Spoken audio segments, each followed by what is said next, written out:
This is the One Piece Podcast, episode 657 for the week of Sunday, January 31st, 2021. My name is Zach.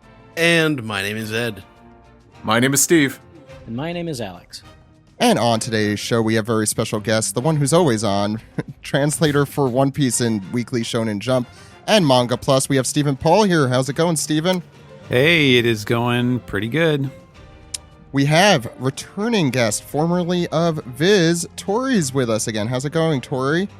Hi, it's going great. Really excited to be back.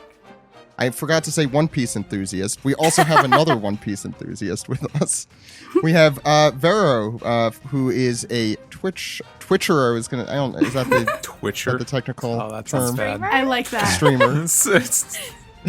You got to stop putting brand names As turning verbs. them into Adjectives. verbs.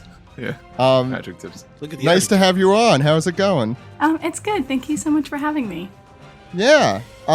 So today we're going to be talking about chapter 1002 of One Piece. And Ed, what anime episode are we doing? That'll be episode 960, the number one samurai in the land of Wano. Here comes Kozuki Oden. Not going to talk about the number 2 samurai. he Never comes. mind that shit. Look at him. Look how wide he is. He's giving Jotaro a run for his money. What is he, like 15? He's 18 in the episode, yeah. He thick. But before we get started, since Vero's new to our show, I feel like we should give him a chance to go through kind of how you got into One Piece, and how you became a One Piece fan. Sure. Yeah. Okay. So, I'm a fairly new fan, actually.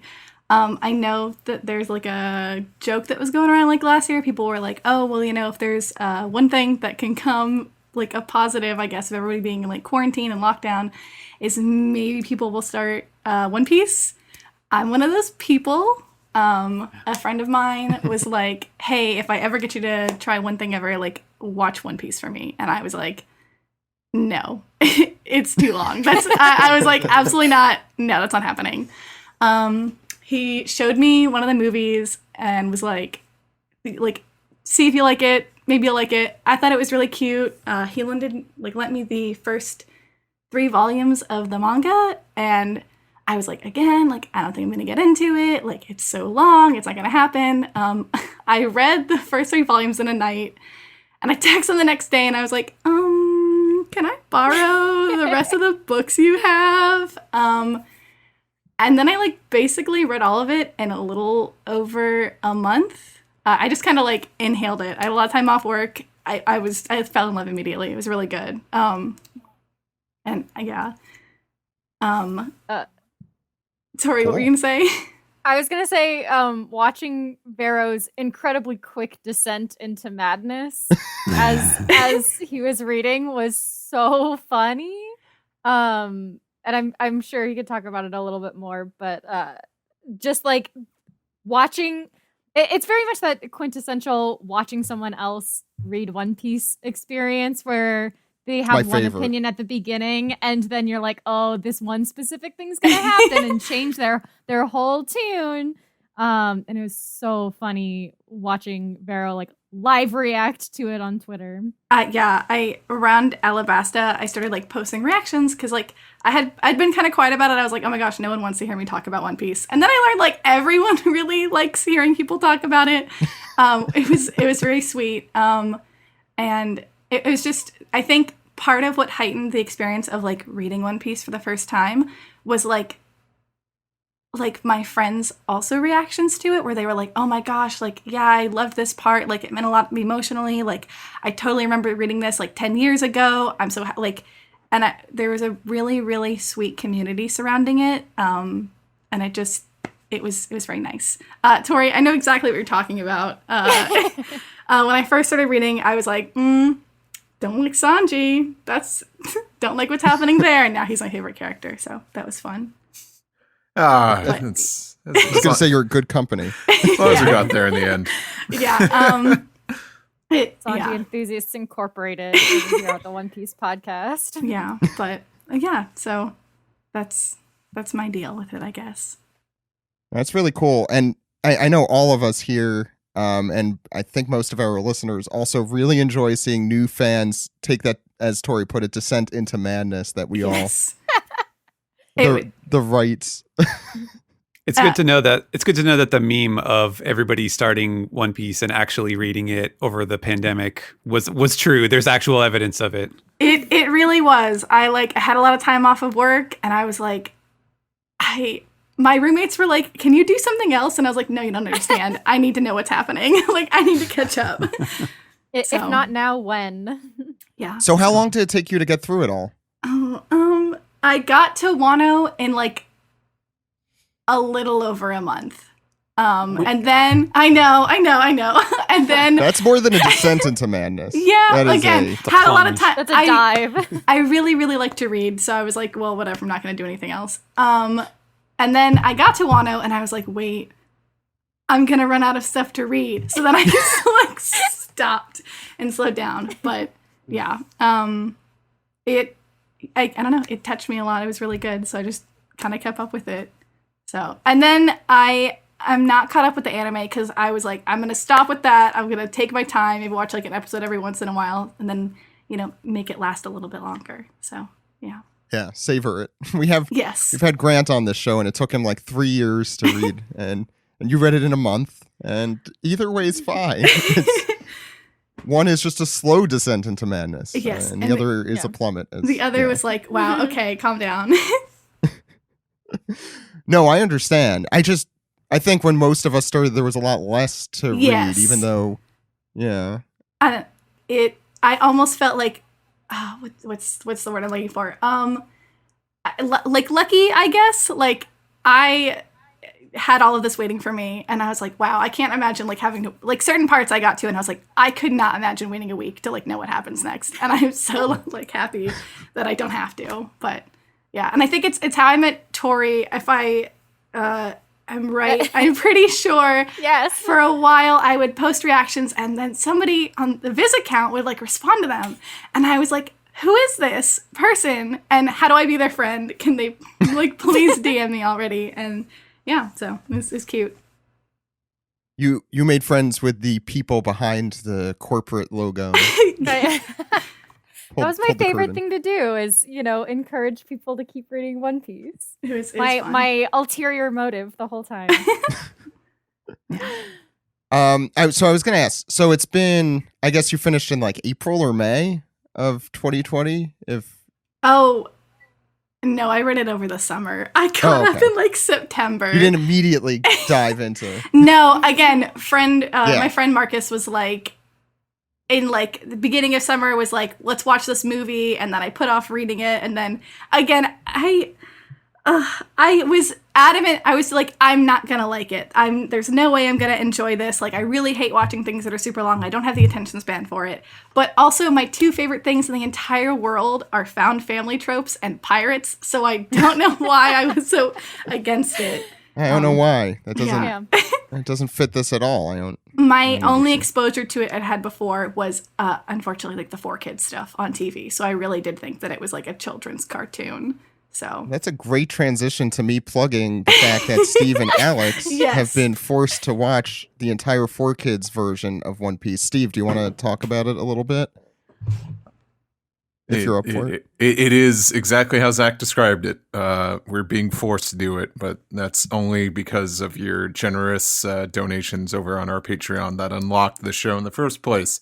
Our latest episode was episode 7, and we're covering the last batch of Baratie episodes, pretty much, and it is terrible. Oh crap! I just realized that we have to record the new one pretty quick.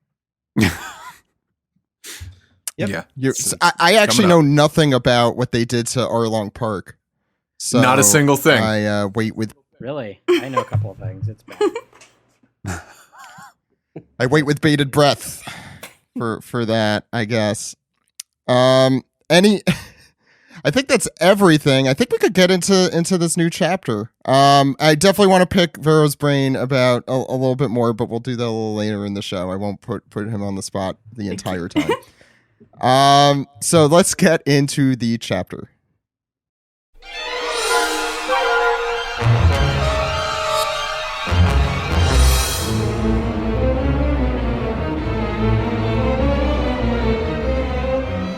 This is the manga recap for chapter 1002, Four Emperors versus New Generation. You can read this chapter and all chapters as soon as they come out at shonenjump.viz.com and mangaplus.shueisha.co.jp. Why did I...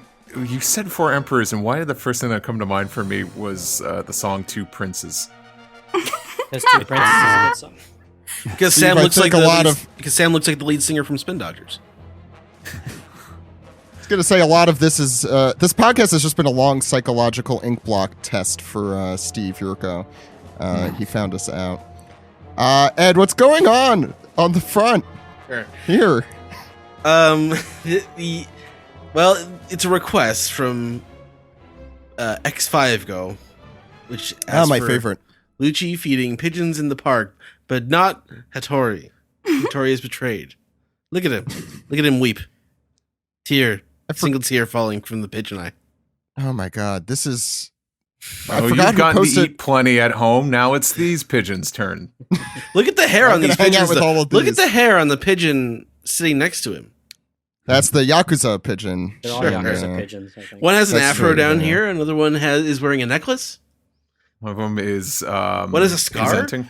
One of them is Panda Man. Yes. Yeah, one of them looks a lot like Panda Man. Oh, there's the panda man. On the I left, see. yeah. Yeah. Oh. I did not see that before. The sad thing is one day Lucci will come to the same park bench when he's an older man and the pigeons won't be there anymore. Where have all the flowers gone? Oh my gosh. Oh, they're over there at that other pond, right? Next. Crazy No, cat lady comes from the background, starts throwing cats. Okay. So we've now reenacted that entire Simpsons scene. Starts throwing So- Lucci. He's Thank you for indulging me. I knew that was a deep pull, but thank you, boys, for yeah. helping me out there. Simpsons episode Girly Edition. That's season 10? I do want to mention there What has podcast been... are we on? It's not Sorry. clear. What Zach failed to mention is that this is a Simpsons podcast where we kind of talk about One Piece. I know. I did want to say that there is a fan of ours that has been going through every Simpsons reference we make and cataloging them all. So I think Steve is trying to make it as difficult for That was this a fan joke. as possible. So yeah, any thoughts on Lucci betraying Hattori here? It's mean. Shouldn't do it. Okay. Well, I see. I'm curious. Wait, is that Hattori's food he's using to feed them? Hato Because is- it's Hato Hato. just means Hato pigeon. is pigeon, yeah. Yeah. No, I choose to believe it was Hattori's bag that he is. Go ahead. sorry. Hato means Consciously. pigeon, and Tori means Tori. Hey. I don't know where I was going with that, but well, he's got a bump on his noggin. He's got a scratched up face, so I think like these really tough pigeons just Yeah, overwhelmed got him. beat up. Yeah. Yes, he And did. Lucci's just like, I'm so disappointed in you. That's what that look is. I've been training you for decades, and this is what you do? You're supposed to be a CP9 agent. Get beat by a bunch of pigeons. Yes, badass pigeons, but still pigeons. He ranked Okay. higher than Nero. Ooh. The sea weasel. So let's talk about the chapter because I think we've talked too much, maybe, about this cover page. We've talked way too much about Nero for sure. That's true. I am curious, Vero, since you read through the whole series in one shot, do you even remember Nero the sea weasel? All right, everyone. I don't. So I'm okay. Open up volume 39. That's the chapter we're doing Oh today. god. oh my god. No, I say that Trick because you question. shouldn't. You shouldn't remember. I Nero the was sea sitting. I weasel. was like sitting and like being like, let me just like SpongeBob style like scan the brain files and be like, do I? Maybe. No, I'm gonna be honest. No. No is the right answer. He is the most forgettable character of the series. He will never pop Given a name. Obviously not. Well, How- we make fun Zach of him just because Zach continues to insult me. I try and do that once an episode at least. Ed, what's on the first page here Sure. of the chapter?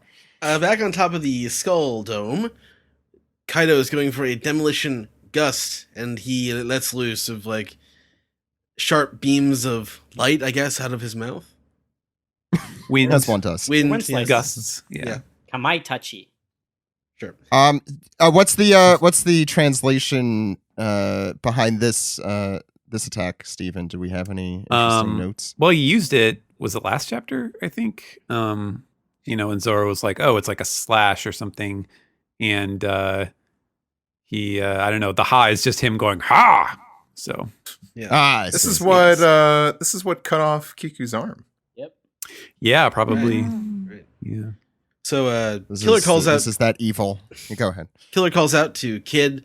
His Wait, you just skipped the best part of this chapter. Just yeah, Law. he makes him go poof. No, he goes poof or pop or poof. Is that what's going on? Yeah. Better, You know, better he's had enough about this talk about Pebbles. He just wants his pops. Oh my god! That's Mosey, he says. Okay. God, we're starting on the first page with the stupid cereal references. Like third episode in a row. Yeah. All right. So What was Killer the calls other out one, for Cinnamon? Kid. His armor is, or his scrap metal pile is. It's a terrifying skeleton form with the big spikes on the head, and it looks really cool. But Yeah, it does. yeah, he gets hit, but it reminds me it was all scrap to begin with. So as part of like the arm goes flying, and Zoro on the other hand just blocks it or deflects it with his sword and tears off a mountain in the background, and he gets a serious look on his face as Luffy comes in with a gum, and he's gonna hit Kaido in the face probably. like that kid is basically just doing a very elaborate version of Buggy's powers. He's just like, oh, you're gonna slash me, I'll just split in two, it's fine, I'll reattach. No, well, he's like a self-deprecating version. I was just scrap to begin with. If Bucky said that. Anyway, Ed did spoil my entire page for me as Luffy punches Kaido in the face with a Kong rifle. It's a badass spread, I'm not gonna lie. As Kid comes from below, grabs him by the, what do you call it, the bottom of the jaw, I guess. Mandible. Mandible, I like He's going that. for a pile driver. Yeah, I think that's clearly what's happening. And he goes for a slam. Well, I do want to say before we move on, because you could very easily get through this chapter in 2 minutes. This is badass. I love the layout of this. Even both sides of the page here, it almost looks like they could blend together. But just that, I love Kid's whole thing there. It's great. Anyway, go ahead, Alex. I also want to point out that normally Luffy's gum rifle, he corkscrews his arm, and it usually leaves a longer corkscrew effect. But because his Kong arm is so taut, it looks like he can only corkscrew it a little bit, judging by that impact blast. I think that's Looks like It's a really- Sonic doing a yeah. spin dash attack. yeah. Yeah, it's because he doesn't. There's no like follow through, so you can really get the sense that it's like snapping back into place Mhm. so hard. It's cool. Yeah, I love that effect. But yes, Kid readies his new signature attack, Slam and Welcome to the Jam. No, it's called the Slam Gibson, named after the guitar probably. And basically what it is, it's a pile driver, right? Wrestling fans. Yeah, put his head. Yeah, he puts his head. Body No. slam. Yeah. Sleep Well, he's trying to flex. drive his head straight into the ground. So Well, I Wants to guess be in it the would rest be- of his body. So Yeah. it's almost more So, like really cool.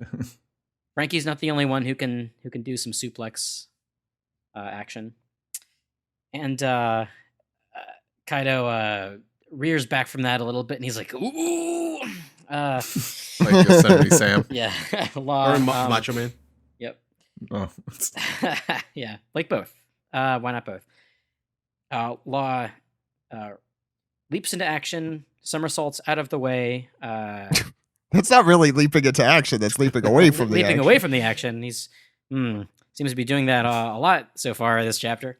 Yeah, Kaido. now, if anyone's doing a spin dash, it's Trafalgar Law right here. That's right. Trafalgar Lonic the Hedgehog spin dashes out of the way of Kaido's chomp, I'll write it down, but I don't like that.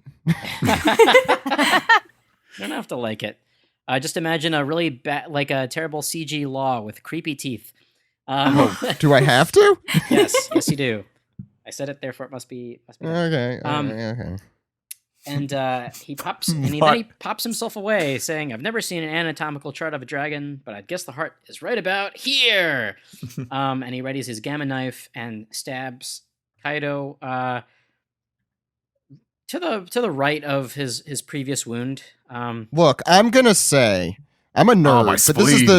this is the nerdiest way to attack your enemy by saying, "I think the anatomical structure would say that your heart is here." Yeah, he Law's puts a dork, his- though. Law's a dork. He's a little dork Yeah. doctor baby. He's like a Doogie Howser, but like he's a pirate. Yeah. This seems like his attempt at like a cool one-liner. Yeah. Right, but like, To the same like the same level of energy of me like installing a wall shelf into my wall. I think the stud is here. Yeah. I don't need no stud no. finder. I'm I've tried already that in a the lot. room. Law gets less yeah. cool. Like his affect gets less cool the more he's around Luffy. He just sort of, is that what it is? I don't know. Being around Luffy has changed him. No, Is he I still called think is he still called the Doctor of Death? Or the Surgeon of Death, Steve. Surgeon of Death. Way What cooler. an edgy name. It's really Uh, edgy. Yeah. I think it's kind of a like, come on, Law, you're a nerd. You should know that if you hit an old wound, that's even worse. So, like he Yeah, missed, come on. He missed the blatant target on Kaido's. Okay, you guys are pretty much equating Law now to Dr. Zoidberg. Why not? Follow about, the like, law. bad My in heart your is up here. species? And Why- who is the doctor? Why not Lawbird? What is even happening right now, Steven? So I many think it's- titles. So many titles. Yeah. All right. Anyway, next. So yeah, apparently that was not Kaido's heart because he just immediately is like, enough of these tricks. So you've learned how tough my defense is. It seems you're not just mindless fools relying on guts to win. Remember that line. Yeah, so he's looking cool, like, coiling up through this whole panel. And meanwhile, Killer is he's jumping into action near Kaido's back, and he's like climbing. He's using his punishers, his scythes, as climbing implements. And he's saying to himself, the toughness of these scales has caused us enough trouble. I just need to cut past them to the inside. And Creepy center. he does some kind of crazy rotating. It's like the spirit of his scythes is extending outward and rotating completely through Kaido's body. Obviously not the physical size, because he doesn't just cut him into ribbons, but his attack here is Scyther Sonic. And there's kind of there's actually a really groan-worthy joke in here that Oda did. Let's hear it. All right. So the attack in Japanese, so kama is the word for a scythe. And so what Oda did is he actually extended the sound a bit. So it's kama sonic, and he added an extra kanji just to the ah sound at the end. Kama sonic. Now, if you are a music fan, if there are like artists that you enjoy, that you find yourself on YouTube, just like randomly searching for like live performances and things, chances are you may become familiar with some of Japan's many music festivals, because you'll often see, I feel like if you look up Radiohead or The Killers or Blink-182 or whatever, you'll eventually see like, oh, here they are at, Fuji Rock in 2005 or whatever. I was going to say, Steven, all of those examples really just show our age, I feel like, but continue. Sure. Well, I mean, that's if you look up these things, that's the results that you'll get the soonest. Or, they get K-pop groups as well. But Fuji Rock or Rock in Japan, or one of them in particular is called Summer Sonic. And so Sama Sonic. And so Oda made it Kama Sonic. So don't spell that with a C, please. So that's basically where that the wordplay that Oda was doing with that So I changed it to Scyther Sonic. Wow, it's like having an attack name called Live Nation. Yeah, pretty much. Ticketmaster punch. Yeah. But that does this supersonic attack seems to have to hurt Kaido as well because he roars once more. But there is a crack and a light. It's shining on Killer, and he's like, "What?" Vero. Okay. And then we flash over to Big Mom, and she yells, "Indra!" And Killer gets shocked by lightning. And it looks really painful, honestly. You see Kid yelling, "Killer!" And then I'm going to do my best to do justice to this. But Big Mom goes, Mama, ha, ha, ha. And she says, "As long as you're under the open sky, there is no escape for you." And we see her shooting lightning down. And then I'm pretty sure that's Kaido saying they're more vexing than I've imagined as Killer falls, and Luffy comes from behind with I don't know how to pronounce this actually. Rhino Schneider, right? Is it that right? Schneider? Okay, thank you. I was gonna say Rhino Schneider, and then kicks Kaido in the face. Kaido looks like great, and then Kaido is coming back. And down below we have Zoro saying, "Traffy, shoot me up there." And Law, looking annoyed, says, "First them, now you. I am not your personal servant," but immediately poofs him up there anyway. Actions speak louder than words. That's. I like the return of Rhino Schneider, or as I like to call it, Deuce Kickalo. Oh God, Ed. This is That was the the worst. groans Of, don't stop. these have been a series of the worst jokes we have ever made on this show in a row. And then Kaido reels back for a blast breath shooting fire out trying to hit Luffy. But Zoro swings in, just recently popped by Law to slice that fire right in half. And Luffy, exclaims, "Zolo!" And then Zolo with his cool, now on fire sword reels back for another attack. And Big Mom actually tells him to look out and gives us a helpful little reminder that Zoro has Enma, the demon sword, and can potentially do some real damage as he slices off one of the horns on Skull Island. And then Kaido... Oh, sorry. This attack that Zoro is doing, the one sword style Flying Dragon Blaze, is the same attack that he did on Ryuma's zombie on Thriller Bark. Ah, Oh, cool. That's an interesting. Is it also the figure. same one that Ryuma used in Monsters? Or I have to look that up. Yeah, you have to go back and look at that up. look it up, Ed.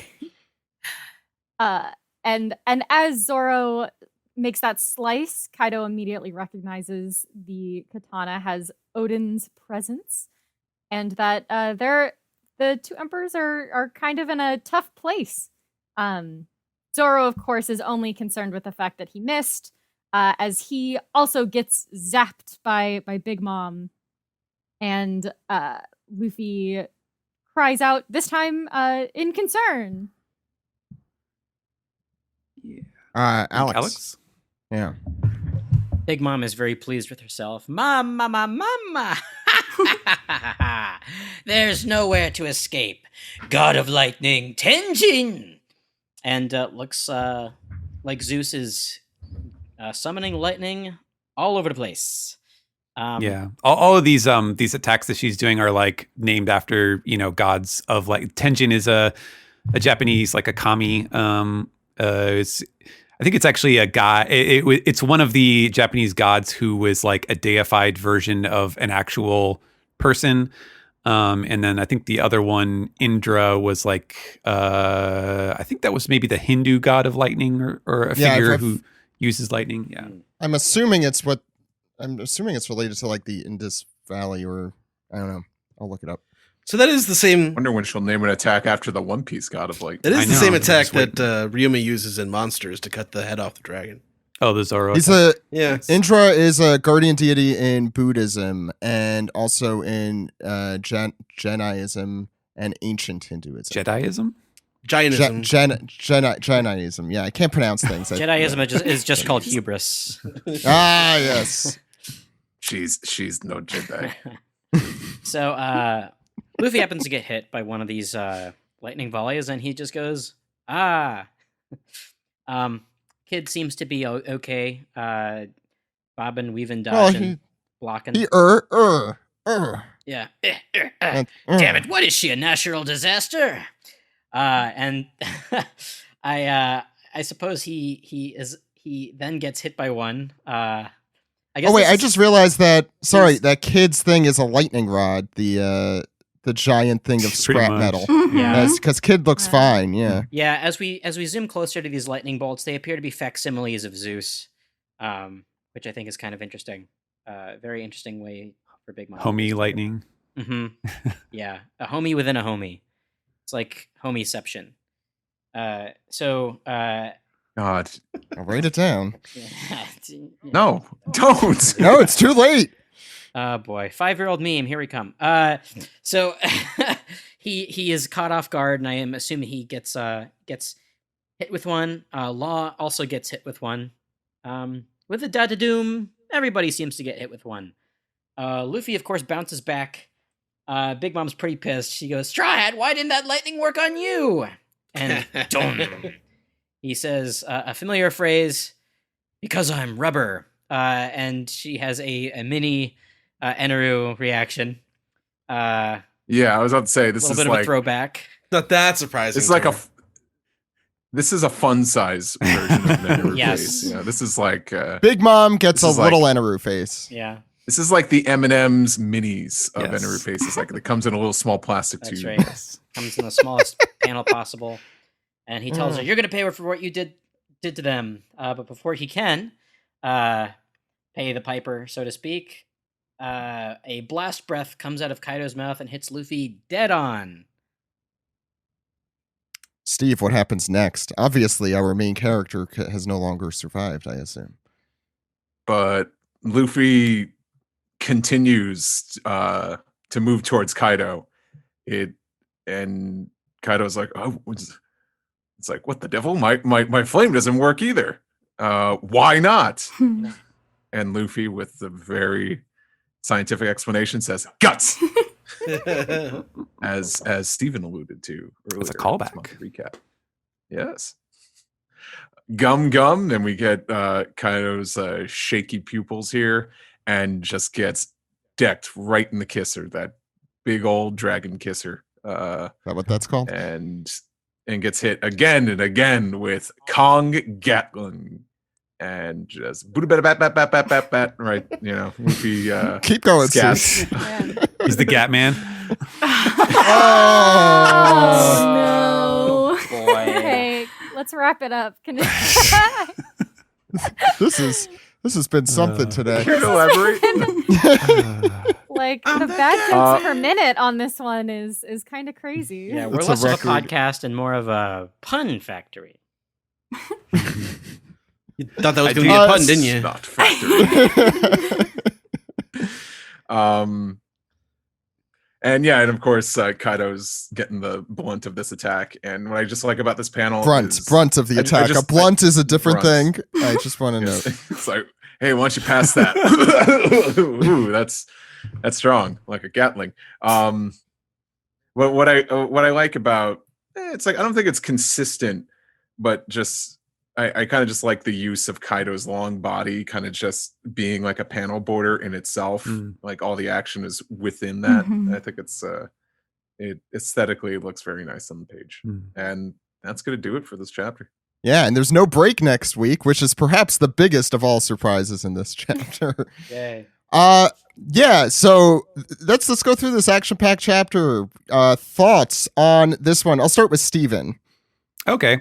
Yeah, I really like this one. I know we talked about how it goes pretty quick. It's very action centric, definitely continuing the movement, the story movement from the previous chapter, where it's just nonstop fighting. And it's funny because, like, normally, I mean, maybe I'm speaking a little early here, because usually when I kind of get tired of the fighting, at least on the weekly basis, it's towards the end of the fight. And I think we're definitely nowhere near the end of this. This is just sort of like getting into the swing of things.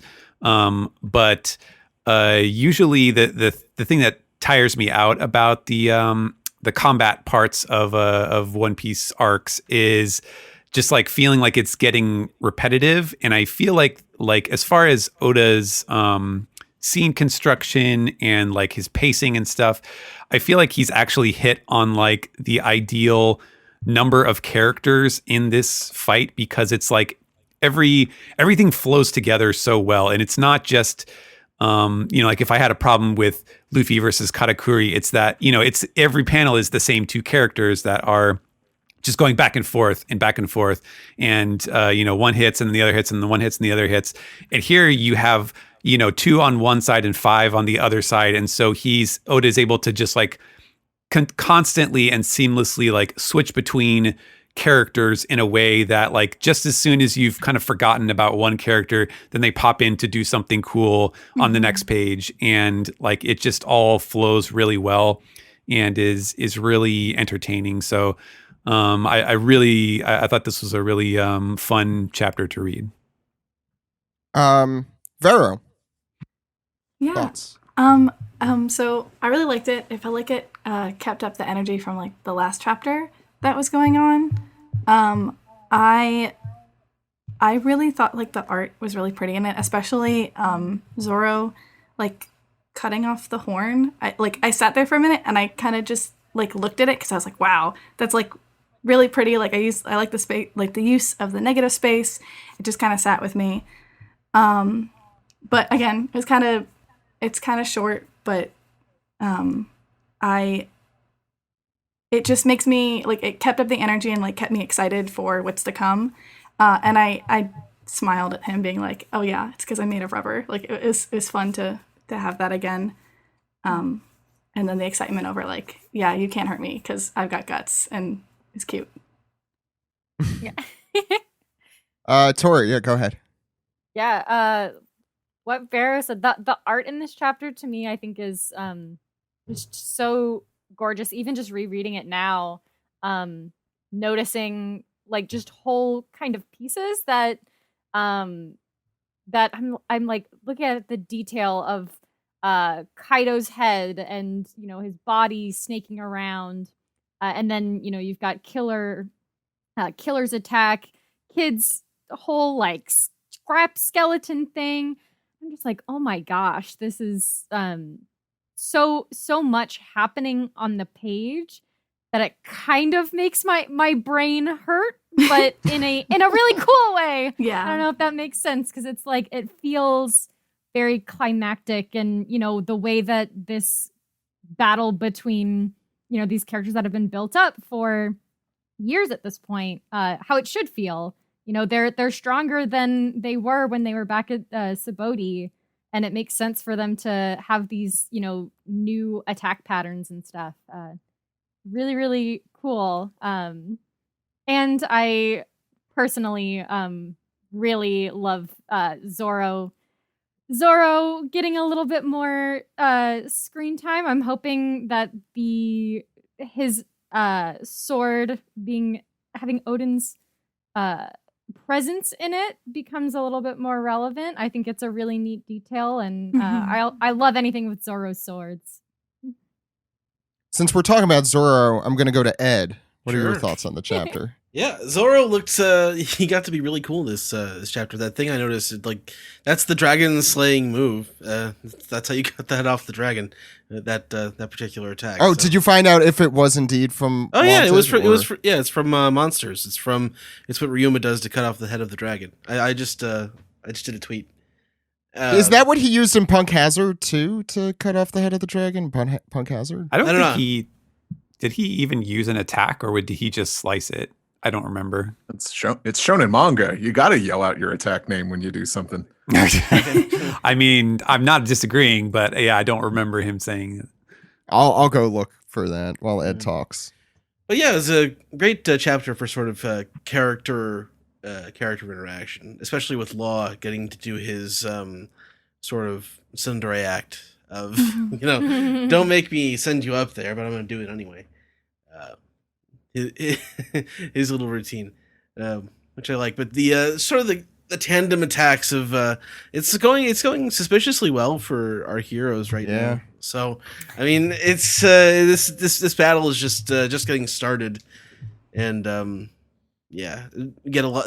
Our heroes get to look really cool this chapter, like going for like especially with kids, scrap metal armor thing going on, and like giving Kaido like. They use the dragon body, I think, well, because he's like bent backwards, but he's also sort of he's also a snake, so you can sort of slam him any way that you really need to.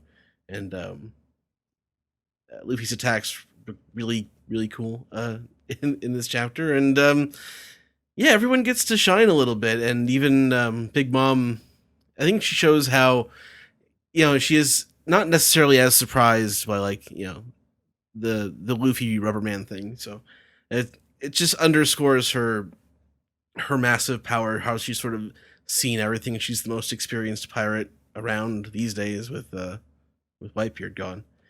So by the way, Ed, Zoro uses Death Lion Song in chapter 656 against the that's what he used for Mr. One. Yeah. So you're calling Mr. One a dragon? Is that okay? Well, that's it's his other famous one sword style attack. So yes, yeah. Well, I guess it's interesting that he only could use one sword against dragons for some reason. So that's what we're learning here. So Steve, what did you think? It was quick, but I think that's how fight chapters go. I think it's a really good chapter for Zoro. I know we've been talking a lot about him, but it's just nice to see him do more than just cut a cliff. I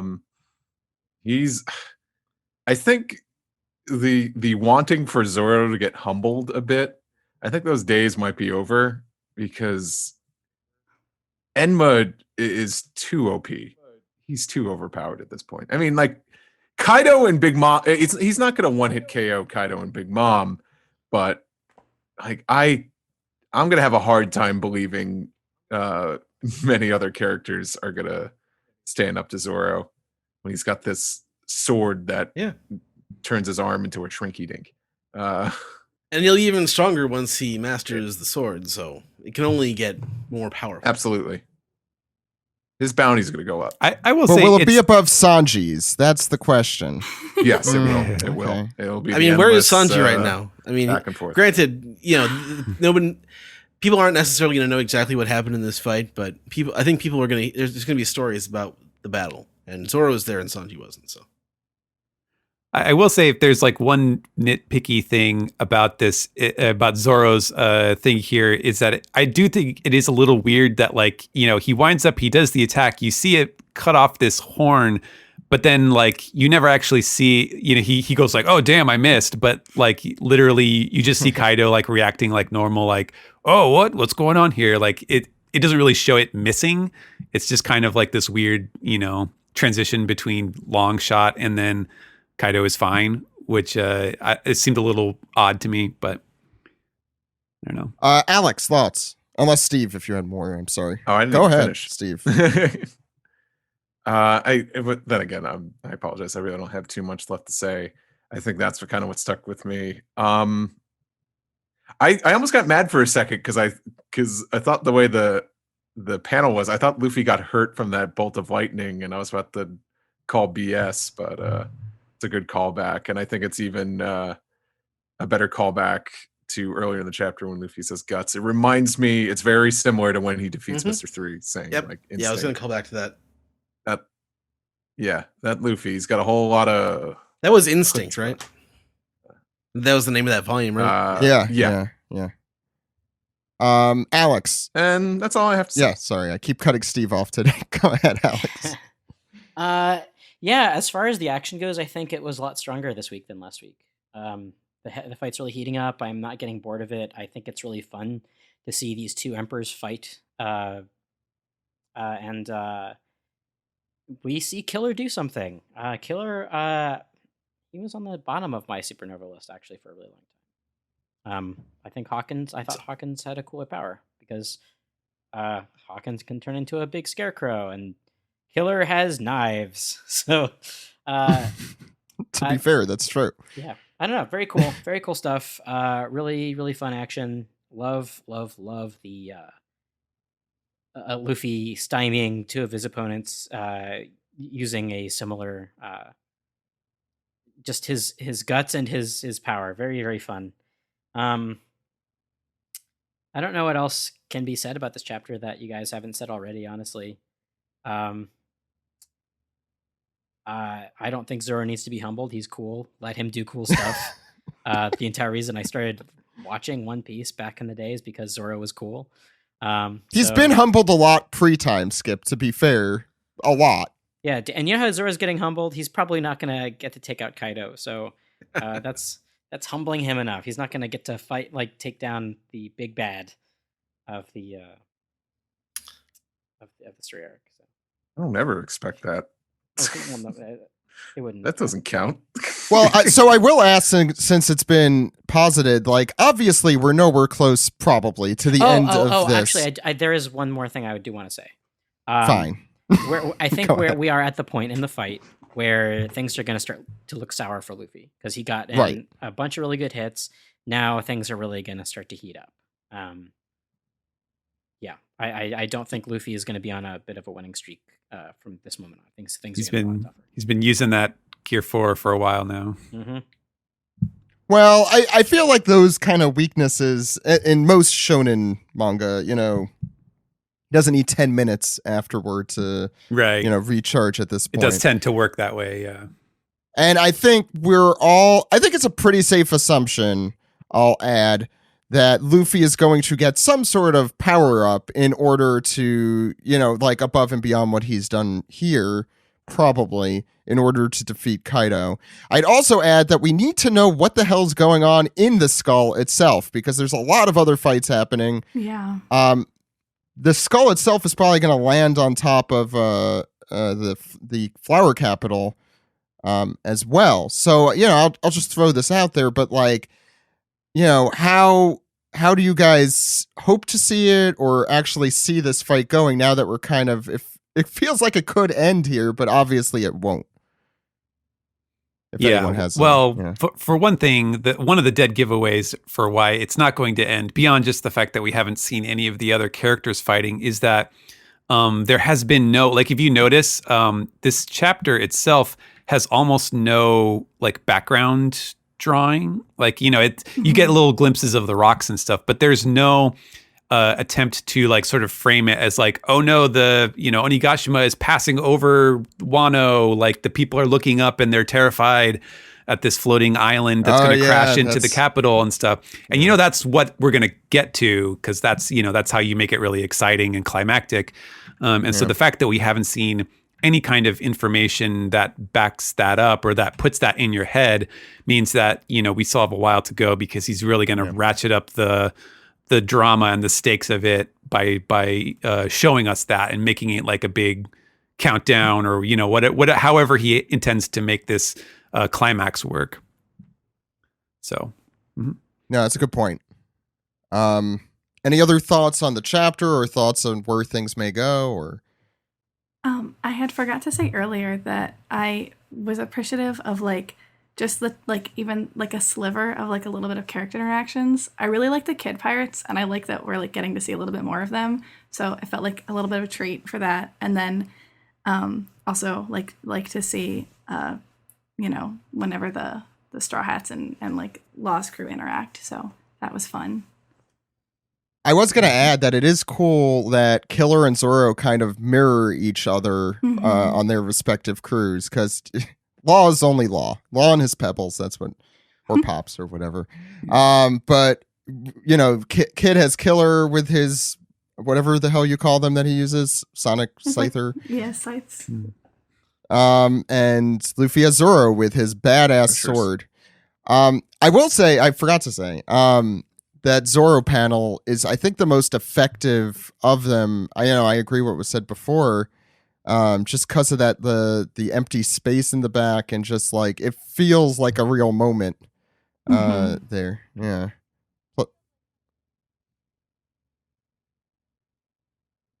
Yeah, or space. Wow, he cut off that horn. Any other thoughts? Okay, Good stuff. let's talk about the anime, and we'll do some piece together.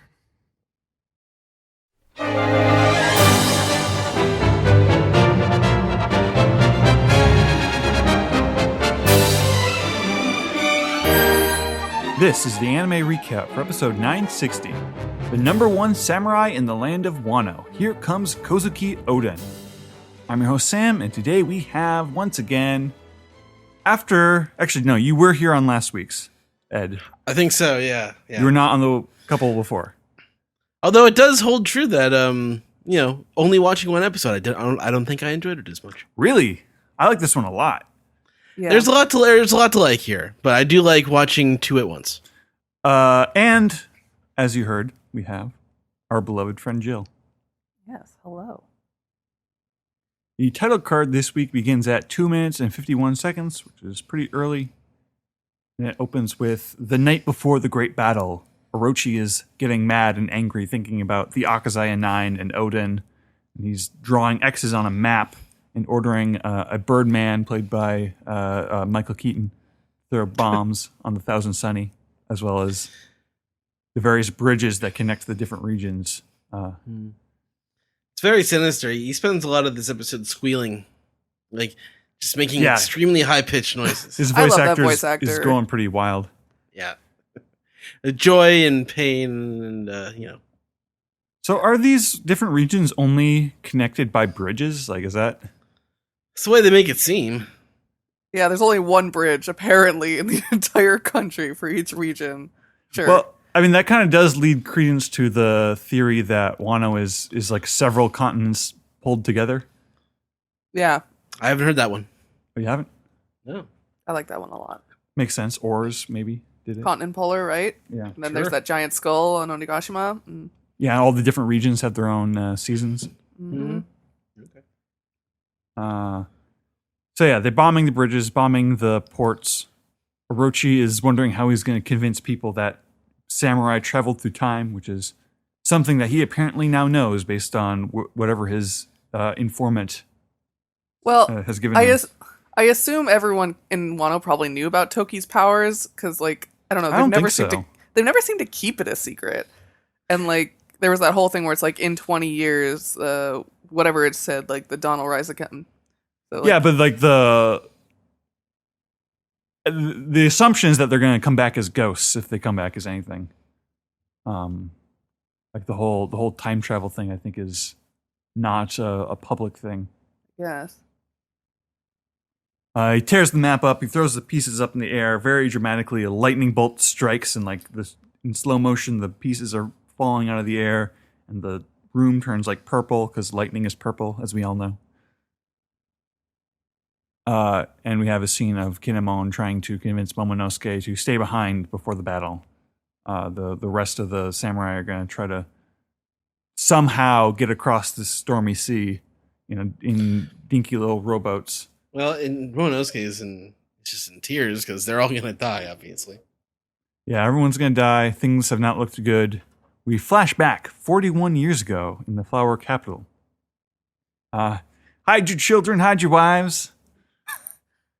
I forgot about this part, and then like I forgot how we were talking about how it's like, oh, immediately like hide your pigs. Like, God. Women are swooning. We have just dramatic shots of Odin's feet. And we finally get a good shot of Mr. Kozuki Oden. It's so restrictive. I've always felt weird about Odin's voice, like the few snippets we've gotten heard here so far. It's like much higher than I expected. He's 18 years old. Right? I mean, I think it's his voice in general. I think it's like he's doing some kind of kabuki type. Yeah. He's So- Jotaro levels of 18-year-old here. I mean, we'll talk about it later, but the whole like growing up part of it's so funny. I know. So He funny. looks like an adult for most of it. Yeah. He goes running through town. He's crashing through things. He's just too big for his own good. He's running through the forest and he jumps off a cliff. And he's like, "Yes, the big world!" And he just falls and splashes in the water. That felt very Luffy-esque. Like, Yeah. just like, you're like, yeah, off to adventure, and then just immediately jumps off a cliff and falls, and, into the water, as Luffy would probably do too. And that brings us to our new eye catches. We were waiting to see the whole rest of the Straw Hat crew. I guess we're not getting that. Well, anytime screw that. Because our new eye catches for I'm assuming for the duration of the flashback, it's a Luffy one with the Ace Sabo Luffy trio like jumping off a cliff appropriately, and then the follow up one is a Roger and Odin themed one. I wonder if And they after really- the flashback, if we're gonna still have the Luffy eye catcher with new ones, or if they're gonna go back to the old ones. I don't know. I don't know. Like I wonder if like when because the flashback is going to be long. Yeah. Yeah. Can I just say, especially- like, how this is kind of a different topic, but they've all the animals of Wano at this time are drawn so doofy. Look at them. Oh my god, yeah. Like not we're- not just the boar, but like there's Just a like the deer and a cutesy, frog. like, storybook. It looks Yeah. like a children's storybook. When the frog appeared, I was like in my mind thinking of like Toadsop, and I was like, oh, these are completely different like styles of frogs. And the boar is so cute. Yeah, the boar. We have young Suru talking to some patrons at her tea house, talking about a moving mountain that perhaps I they've- hate that. I mean, obviously it's in the manga too, but Suru is so generic when she's younger because she's got such a distinct like Japanese style as an adult, but like here she's just like a normal One Piece woman. Right. She's Miss Suru, waitress of the Mountain Pass Tea House. The customers who are passing by her place, they've got like a cute baby boar hiding in a little crate, and they were talking about something about the mountain moving around or a mountain god who's angry. Blonde Kinemon is sneaking around in the tea house and overhearing the whole conversation. He gets caught by Suru trying to steal from the tea house, and Her hand grabs a finger. Right? Which is like I mean, it's hilarious because Suru seems to be taller than most people in One Piece, and then compared to Kinemon, who then gets compared to Odin, and it's just insane. yeah, power creep. He is a creep. Yeah, Kinemon, he loses a lot of money to gambling, and he borrows money from Suru a lot, and in this case, Borrows. stealing He money. gets stripped naked. Got that Hank Hill ass. Yeah, she threatens to like cut his hand off. I like how Suru's like this like just cute, sweet, wonderful, like just really nice girl, and then like when she gets pissed off, she's pinning Kinemon to the ground and threatening to cut his hands off. Yeah, Kinemon running around the woods naked. Yeah. Odin eating Odin. He eats Odin for a long time.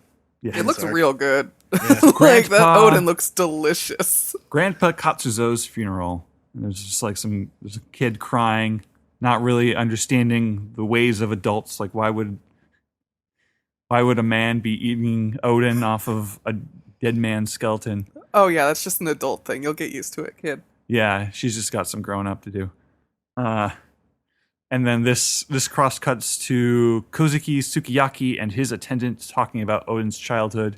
I really like this attendant guy's like voice. Like he would be a He's good such a- narrator in another show or something. I like that he pretty much just stands Odin the whole time. Like this guy is like, yes, this is the best of list here. Well, at first it's like Odin's such a real troublemaker. He's had just a list of crimes and terrible things, and I'm gonna keep listing them off. And I'm not very good at hiding how impressed I am with it all. It's great. Yeah.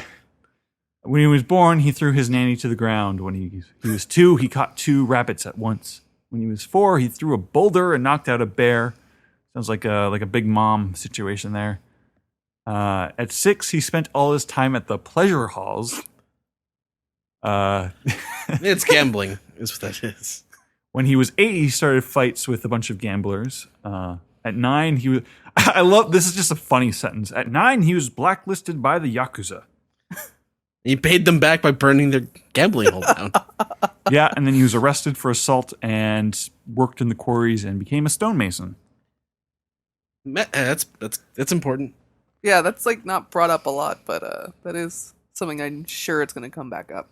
There was a drought and the wells dried up, so he tried to change the course of a river into You a get arrested town. for that and- too. But he tried to make a getaway. He tried to use the river as a way of getting out of the country, and it didn't work. Now he brought back women every night and formed a harem. I don't know if the Japanese script is different or if the anime. I don't know if the anime or if the subtitles. Sounds here are like a harem softening to it. me. I mean, Well, because no. It's the controversial like kidnapping detail. oh, well, Yeah, they at least They with were the free to go. Crunchyroll subs, it was like, oh, he brought them home. Like they kind of went willingly. So I don't know if in Japanese that was changed or if that's just the subtitles. Yeah, it's an interesting question. Let's see. Where am I? I lost my place in my notes. Yeah, he brought Yeah, back he's like women. 18 or no, formed how a- old is formed he? a harem. 15? he was 15. He's 16. He's 16. He's 16 when he starts the harem. Oh yeah, sure. The harem 12 war. feet tall. The 12, moment they 8 showed him foot at, like, wide. Yeah, 13 years old, 8 feet tall. The women's boyfriends, husbands, and parents all started a fight with him, and a harem war started. And then we come to the present, and Odin is finishing his drink. He's talking to the dead man. Next time we meet, we'll be in the afterlife, my old friend. And he places like one of those like funeral candle things in the middle of the corpse. And now the young girl who's like still got like tears in her eyes, she's like, "That was so cool." She's very impressed. We have Kinemon is now kidnapping the boar from the people who are just at Suru's tea house. He's running through town. We see a middle-aged Hyoguro, just like a large, just like smoking pot-bellied man, sending his men after him. But he's like, "Oh, but be careful. That guy is much stronger than you. Go fight him now." And then we're in town and we meet Denjiro, a young Denjiro, a character who we have yet to find in the present day story. He's got some silver coins and he's got this weird scam that he runs where he buys a 30 coin pot and then he's like, "Oh, whoops, I meant to buy the 60 coin pot. Anyway, I'll give you this pot back," which is obviously worth 30 coin on top of the 30 coins I just gave you. So that's 60, right? As anyone who works in retail knows, people pull this bullshit all the time. I've definitely had people do this. I'm like, literally, ma'am, you need to shut up and just take your money. Kinemon sneaking around. He's showing Denjiro the boar. They're talking about. There's like one of Sukiyaki's like men or soldiers is like coming up to Odin like, "Hey Odin, I'm supposed to be arresting you right now, but like let's just bribe me, please. Let's just make this easy on ourselves." There's an alarm going off. People are banging the thing like in Princess Mononoke when San is attacking the city. The parent boar is coming because she's angry about her baby and it's rampaging. It's the mountain gods, just a giant monster boar rampaging, setting fires, destroying homes. I spent the entire day yesterday watching like monster movies, so going into this anime episode was pretty fun. Monster movies? What did you watch? Well, I'm trying to get myself ready for Godzilla versus King Kong, Right. or versus Kong. So I watched the 3 most recent ones Okay. because I apparently had never seen them. So Yeah. Mountain God rampages. Kinemon and Denjiro are like whispering about the boar. Like Kinemon was trying to, because the boar is like worth a lot of money. He wanted to sell it to some Yakuza boss or some king. And Odin overhears this, and he appears with like he wants it as bait so he can use it so that the mountain god will destroy his enemy. That's what Yes. the boss wants it for. Right. And during all this, they look up and they see Odin was like standing on top of the roof, like listening to them in the alleyway the whole time. And I love the music. I love like just the burst of sakura petals, and Odin's just like just just so like the energy is just radiating right off of him. Yeah, he's literally larger than life in like like every that. scene we get of him. And then every time he steps, it's like almost the Big Mom sound effect. Yeah. I love it. Like, that was an interesting conversation. Give that whiteboard to me. Dun dun dun. To be continued. General thoughts on this episode, you guys? Went at a leisurely pace, but this is all stuff I really enjoyed. So it's sort of getting to know the flashback world, and you had Orochi hamming it up for like the first 5 minutes of it, which was just an experience. I'm like, I mean, everything's a little leisurely this episode, a little slow this episode. Yeah, I mean, I get that. I actually, this was like 2 chapters, right, that they stuffed into this one? I think this is like a chapter, like maybe a couple, like maybe a page or 2 from the previous chapter, but it's mostly 1 chapter, I think. Maybe. Yeah, no. Which is faster than they've been going, for the most part. I was a little worried because the Orochi stuff seemed to hang on for a while. Like, I enjoyed it, but like it was like lagging a bit. But every single bit with like Odin and Wano is just like engrossing. Because Wano's just so colorful. Odin's such a fun folktale character. And I think the expressions on characters are really good this week. Yeah, I really like this episode a lot. I'm just excited. I'm excited to see the entirety of this story in anime form. Like, I think it's just like a cool idea of a character in the manga, and I think the story is interesting. But like, this is the time for the anime to really like bring the best out of the source material. Absolutely. And it's the issue is this flashback is so long, but on this, so like it's gonna be a long time in the anime. But on the other hand, like if they're gonna put any implied filler, like I'm still happy with that because knowing what's coming, I just want to see more of it. Yeah, this you know, like this flashback is going to be like the length of some other entire shows. It's gonna be like 3-4 months.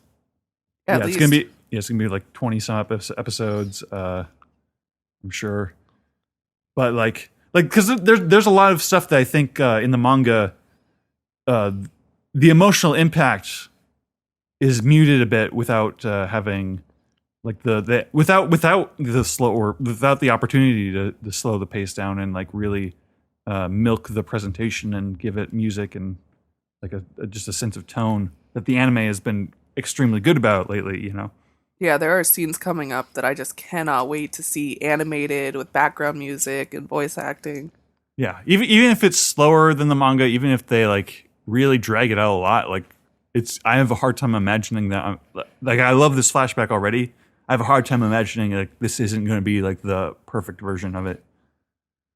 So I'm excited to see more. All right, cool. Anything else you guys want to say before we move on to the next segment? No, I'm ready. Yeah, I'm ready. All right, let's move on. All right.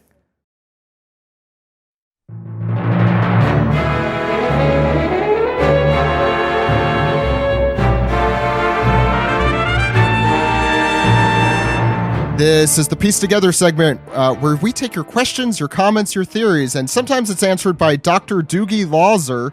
Oh, no. MD. Not MD. So let's get started. Ed, what's our first segment? These peas. Yeah, these are your Discord questions from all our good Patreons. That's not how that works. Patrons out there. What do we have this week, Alex? We have a couple. First one is for Steven. Oh. This is from Narthon, who says, Steven, I read all of Platinum End over the last 3 days. Yeah. Somehow I had missed the fact that you translate it. Pretty neat, pretty amazing change in focus halfway through. Thanks for translating it. Also, to keep it on topic, wow, what a One Piece chapter. It's amazing how that guy did that thing. I never saw that coming. As of this writing, this chapter hasn't been released yet, and I have no clue what happens. Yeah, he wrote that. Yeah, well, thank you. Yeah, the Platinum End just ended. I worked on that. That's the series by the Death Note team. I think it's getting an anime, strangely enough, at the very moment that it ended. But yeah, it's all on the Shonen Jump subscription. Although I think it's only on the browser. You can't view it in the app because it was It's rated M. labeled it was a mature title. Even though it was really only like the first couple chapters, there was some naughty stuff there, and then the rest of it was not nearly as dirty. So, but yeah, the whole series is there. Great. Big Mike says, all right, OPP, you each have the option of answering one of the following questions. What characters do you like to romantically ship together and fantasize about? Or what is your favorite fart joke in the series? I'll leave the shipping up to Tori and Vero because I think we answer that constantly. Is that we're being called out? Oh. Uh-oh. I'm more shocked that one of us didn't send in this question. Are we gonna expose ourselves?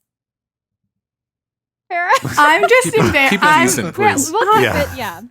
Listen, I mean, I think we all know that Frobin is the OTP. Oh yeah. That's Absolutely. just yeah, There you go. that's an easy one. Basically canon. Though Jinbei, might come in with an OT3. Oh yeah. You know what? I'd allow it. I could see it. Frankie and Robin probably swing. Yeah, exactly. They're definitely experimental at the very least. They're the couple that's on vacation and chats up with like just like a lonely person yeah. at the bar, That and then shows they up give with that look. daiquiris and Yeah. Why don't you come back to our hotel? And you told me to keep it decent. I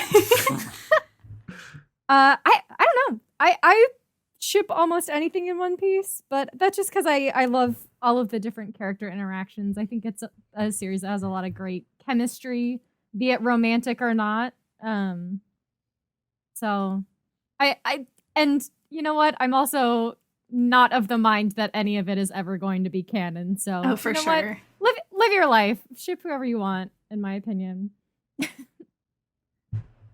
I follow the same But thing. also Shuggy is real. That's What is Shuggy? we snuck it in. What do you think? Shanks and It's Buggy? Shanks and Buggy. Okay. I was That's- going to Everybody say do the Shuggy. if I don't say anything besides this, my friends would be mad at me if I didn't say like shout out to Shuggy Nation. Yeah. Just- I got confused because I thought Shuggy was what Buggy wears in the post time skip. Now that's his Snuggie, but it's spelled SNUGGY. Yeah. That's actually the singular One Piece fanfic I ever let Vero read was Shuggy. I'll out myself. You know what? It was adorable. I appreciated that you were willing to share that. I'm over here just embarrassed at the thought of like publicly talking about like shipping. So, but you know, You don't have to, I don't think you've gotta expose yourself. I would be too embarrassed to actually talk about it. So I'm just gonna say with you the Shuggy, but other than that, I'll keep it quiet. Sorry. What's your favorite fart joke then? Because It's one of the two. On the spot, I don't know. I mean, the one in Stampede with Brooke and Chopper is really good. It's that Where one. it's like too stinky. Yeah. Yeah. Yeah. Because it just happens Kinemon. out of nowhere. Yeah. It's a tense moment of Kinemon is Yeah. it was a walking fart joke. Yeah. I just watched that in the dub again. I think for me, probably the classic is in Thriller Bark when it's kind of a gross scene actually because it's the one where like Absalom is creeping on Nami, but in the men's bath is like Usopp and Chopper, and they're like off camera, but they're like farting, and like Chopper's going, "Ew, Usopp farted," and like they're like yelling about it. And, I love when they barge into the bathroom, pretty much like, "Oh, Nami, you have to smell this." Yeah, it's a gross scene, but that's like the funniest part. yeah. The only funny. What's next, Alex? All right. Brute says, Happy Chapter Week, OPP. Given Stampede came out almost 2 years ago, it seems possible we could get an announcement for a new film by the end of 2021. What would your ideal One Piece movie be? After the last few action-focused ones, I like to see a smaller scale mystery with some interesting character interactions, maybe like Film 6. Except we'd also get, finally, Jinbei in a movie. I don't think that we're gonna. Well, I mean, I don't know. Who's to say? But because It'd be of COVID, I it'd be don't know. risky to release a film this year. Yeah. what the Yeah. deal is with that. But as far as I don't know, I want something that hits me like films that did, like something that is a little more intimate and less fan servicey. Yeah, I was. I don't know if you stress can. I mean, Zed had plenty of fan service. No, I you know what I mean. Like, okay, fine, it had Aokiji. I think in it. I think the supporting characters in Film Z were used like well because it involved the Navy in that movie. It's not like Sabo here's Film showing Gold up. and Yeah. Sabo just happens to be around. It's Yeah, it's easier to write in like, oh, well, the revolutionaries are checking this out because it's suspicious, as opposed to Aokiji having a personal stake in what's going on. I thought that was very I like this. I'm sorry, Steven. I just wanted to correct myself. Maybe they might start working on a new movie because the Demon Slayer movie came out and made the most money any movie's ever made in Japan. So That's right. Yeah, I like this person's idea of like having it be like something more chill, especially since I feel like this entire year is pretty much just going to be like everybody fighting Kaido and big, it's just going to be like Marineford ×2. And I feel like having another movie like similar to a Stampede where it's just like, okay, let's all get together and have some crazy climactic fight. I just feel like, at least personally speaking, I would be like, I don't know if I can do this. But on the other hand, like I don't know if an idea for like a cozy little like Straw Hat adventure that is low key and chill gets greenlit either. So I don't know if that's likely to happen. But I would like that. You're not going to remake movie 1 or anything. No. Why would you? I've only seen a handful of them, and I saw Stampede recently, and then I think movie 6 is Baron Atsumori, right? Am I wrong with that one? Yes. Okay, Yeah. those are like that, and then Strong World was like what my friend used to convince me to read One Piece. We And- just watched Film Gold. Oh, we did. I was drawing the whole time. I'm sorry, but Oh. I put that back on and watch that I movie. know. Yeah. But I would love one more like movie 6 where it's like I loved the atmosphere of that one. I thought the art was beautiful. Like if they ever go back to something like that. But I also feel like that's something that can't be replicated. Yeah, true. Yeah, that's kind of like a dream team situation there. Mhm. Like I don't think we'll quite ever see a One Piece film made by Toei Animation yes. that lets a director have that much. Well, that was Mamoru Hosoda Freedom. fresh off getting fired from Howl's Moving Castle, too. So. Mhm. And fresh Oh, yeah. before getting fired off of this. Well, I Yeah. guess he didn't get fired, but yeah. Fired off of what? Howl's Moving Castle. He was supposed to direct. No, Howl's no, Moving no, Castle. yeah, no. I that made No, sense I to me. was- And then Zach's like getting fired off of this, and I'm like, what, well, I meant, what's the- weren't they like not super happy with movie 6, the toy? I thought, okay, I don't know. What's the next question? Super Nintendo Chalmers says, Big Mom is not the most observant or insightful of people to not put together that the guy who is super stretchy and shouts rubber rubber with all of his attacks may not be affected by lightning. At least Eneru has the excuse of no one in Skypiea knowing the existence of such a miraculous device. That's why she's not that surprised about it. Yeah, That's why it was Kinda like a. that's why she only has a little Eneru face. face. You got to think of it like a Pokemon ability. Like, oh crap, I forgot. I can't use ground attack moves Yeah. on this guy because Yeah. they have levitate. Or Right, like, Zach? or like, oh, I'm an ice. This is an ice move, and it's not working against fire. Yeah. I don't know how Pokemon, like in Pokemon, the fire and ice disambiguation always slips me up. And to be fair to Big Mom, she has fire powers and lightning powers and a sword. So it's, you got to choose one of them. And okay, lightning doesn't work, so try fire next time or something. A big sword superpower. The last one, we have one last diss piece from Sam D. Man, who says, Hey, OPP, someone's got to make the joke, so I will. Big Mom not knowing what rubber is makes sense. She doesn't seem to ever have used one Oh before. no! whoa! Is that Sonata? How Uh, indecent. Sanada? we don't have Sada this week. Oh. Anyway, really enjoyed the character and especially seeing more of Killer in action. Which supernova are you guys most looking forward to seeing more of in the future? Great pivot, Sam D. Man. But we all know that Big Mom is Catholic, so she doesn't believe in birth control. Yeah, that's true. Yes, she was raised by a nun, so. Yes. Oh, God. What about that? I guess. Arush needs to do something interesting. Yeah, he hasn't done nothing. Also, I want to know the details of his powers. Now I'm just thinking about what Catholicism in the One Piece world would look like. Just uses steroids. Puma's That's all. got a Bible. There's definitely religion That's of true. some sort. There He is. also doesn't believe in birth control. Kuma? That's not what I was implying, but We should, here's a list of characters in One Piece that don't believe in birth control. Well, do they have birth control in the One Piece world? Like, as even an option? Yes. Would it be wrong to say that Porcus de Rouge has her own method of birth control? Yeah. oh no. She's like, this birth will happen, but I'm going to control when. Yeah. Well, there's plot armor, and then there's also plot birth control. So- Who would put themselves through that, though? That doesn't... Uterus armor, apparently. Anything is possible.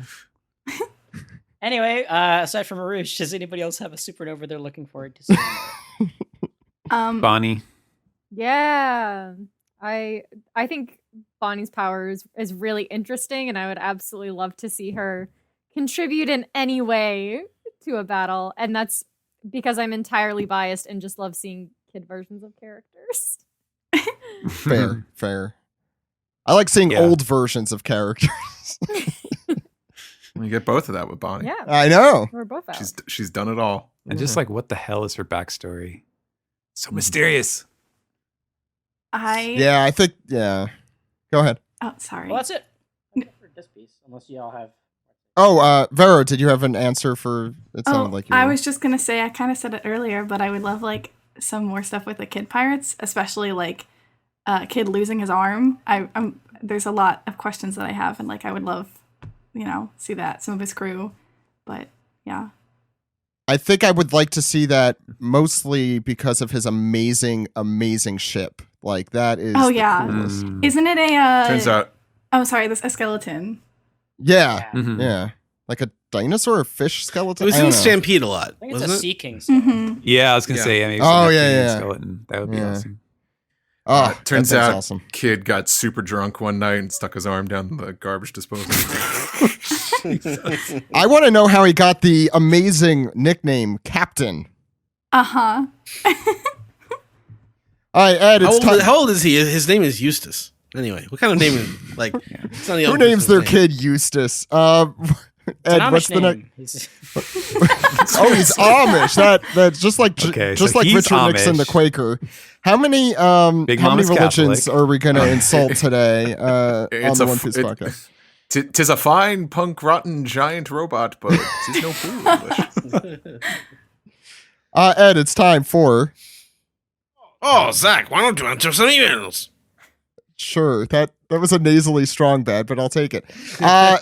Ben D. Straw says, fandom consensus is that Yamato's zone will either be a T-Rex to fit the prehistoric theme, or a white tiger for the dragon/tiger symbolism. But what if it is neither? What if Oda is saving Yamato's transformation for a big gag? It would be hilarious if he actually turned into something tiny/cute, and would make a whole lot of sense for Kaido to be disappointed in his son if that were the case. I personally hope for Yamato to transform into a giant spotted duck like Haru, or a pygmy marmoset. What left field, unexpectedly cute animal would you want to see Yamato transform into? Turns into a Funkasaurus. An armadillo. Armadillos are creepy looking. They're We great. have a Medillo Man. in this Oh, one. that's true. yeah, We have that's true. Matillo Man. Yeah. I would love to see a frog. Big fan of frogs. That'd be cool. We haven't had a frog. Yeah. No, I don't think we have. That'd You be know, awesome. if Usopp ever gets one, devil fruit, I Yeah. think a toad. He has to be a He's toad. got the little toad on his hat, and Wano very much respects Exactly. that character design choice.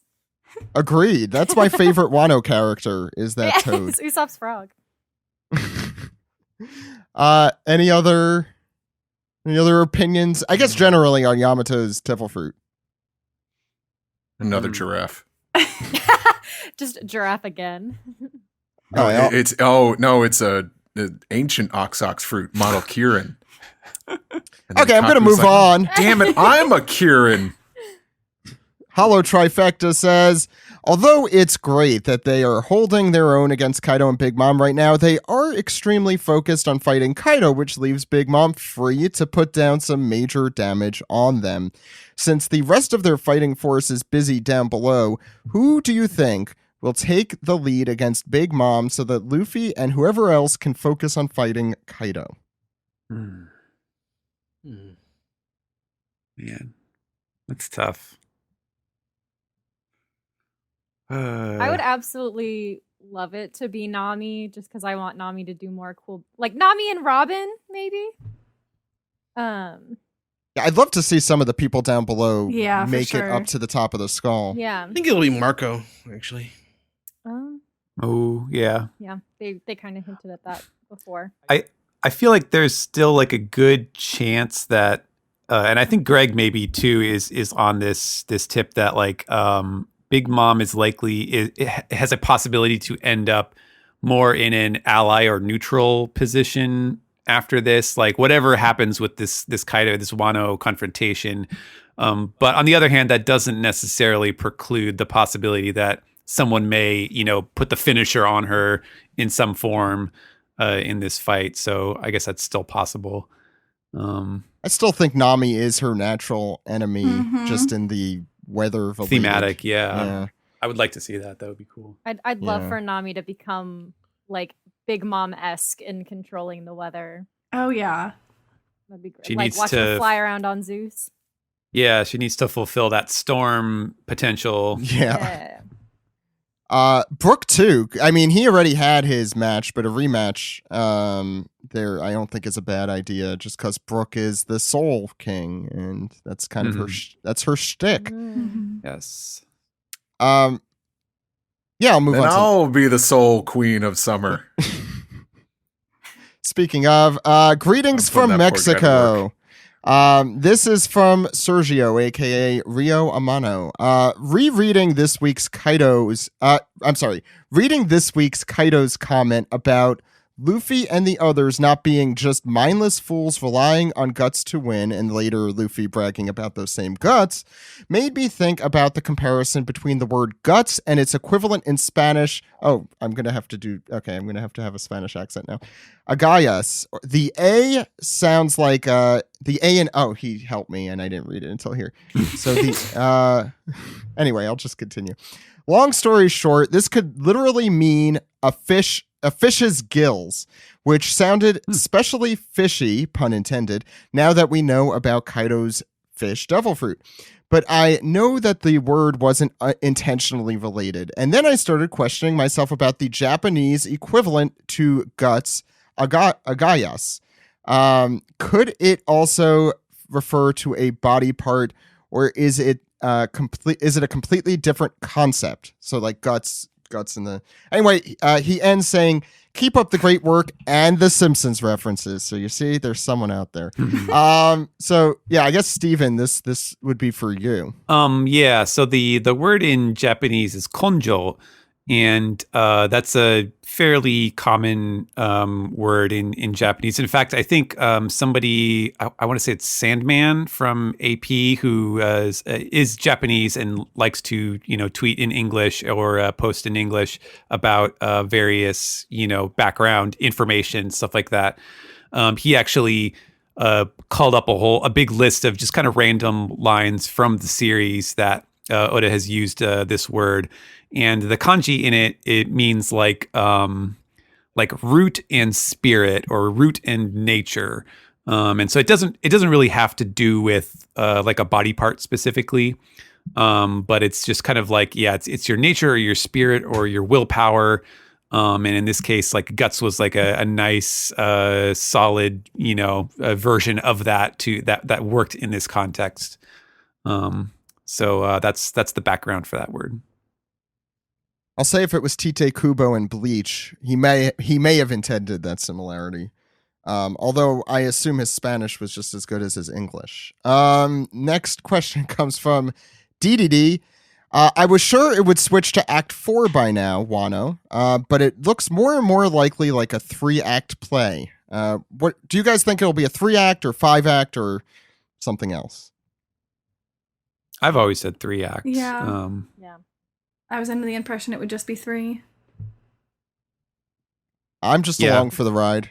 I know the 5-act thing is popular because people like looked into kabuki stuff, and like there's certain rules about that you do, and I think it's just the fact that nobody else on the podcast is like so deeply into like One Piece theory crafting on Reddit or wherever else that I don't think anybody else has been like, oh yeah, it's got to be a 5-act structure. Not here, at least. So I can't imagine what else could possibly happen to make it 2 more acts after this. right.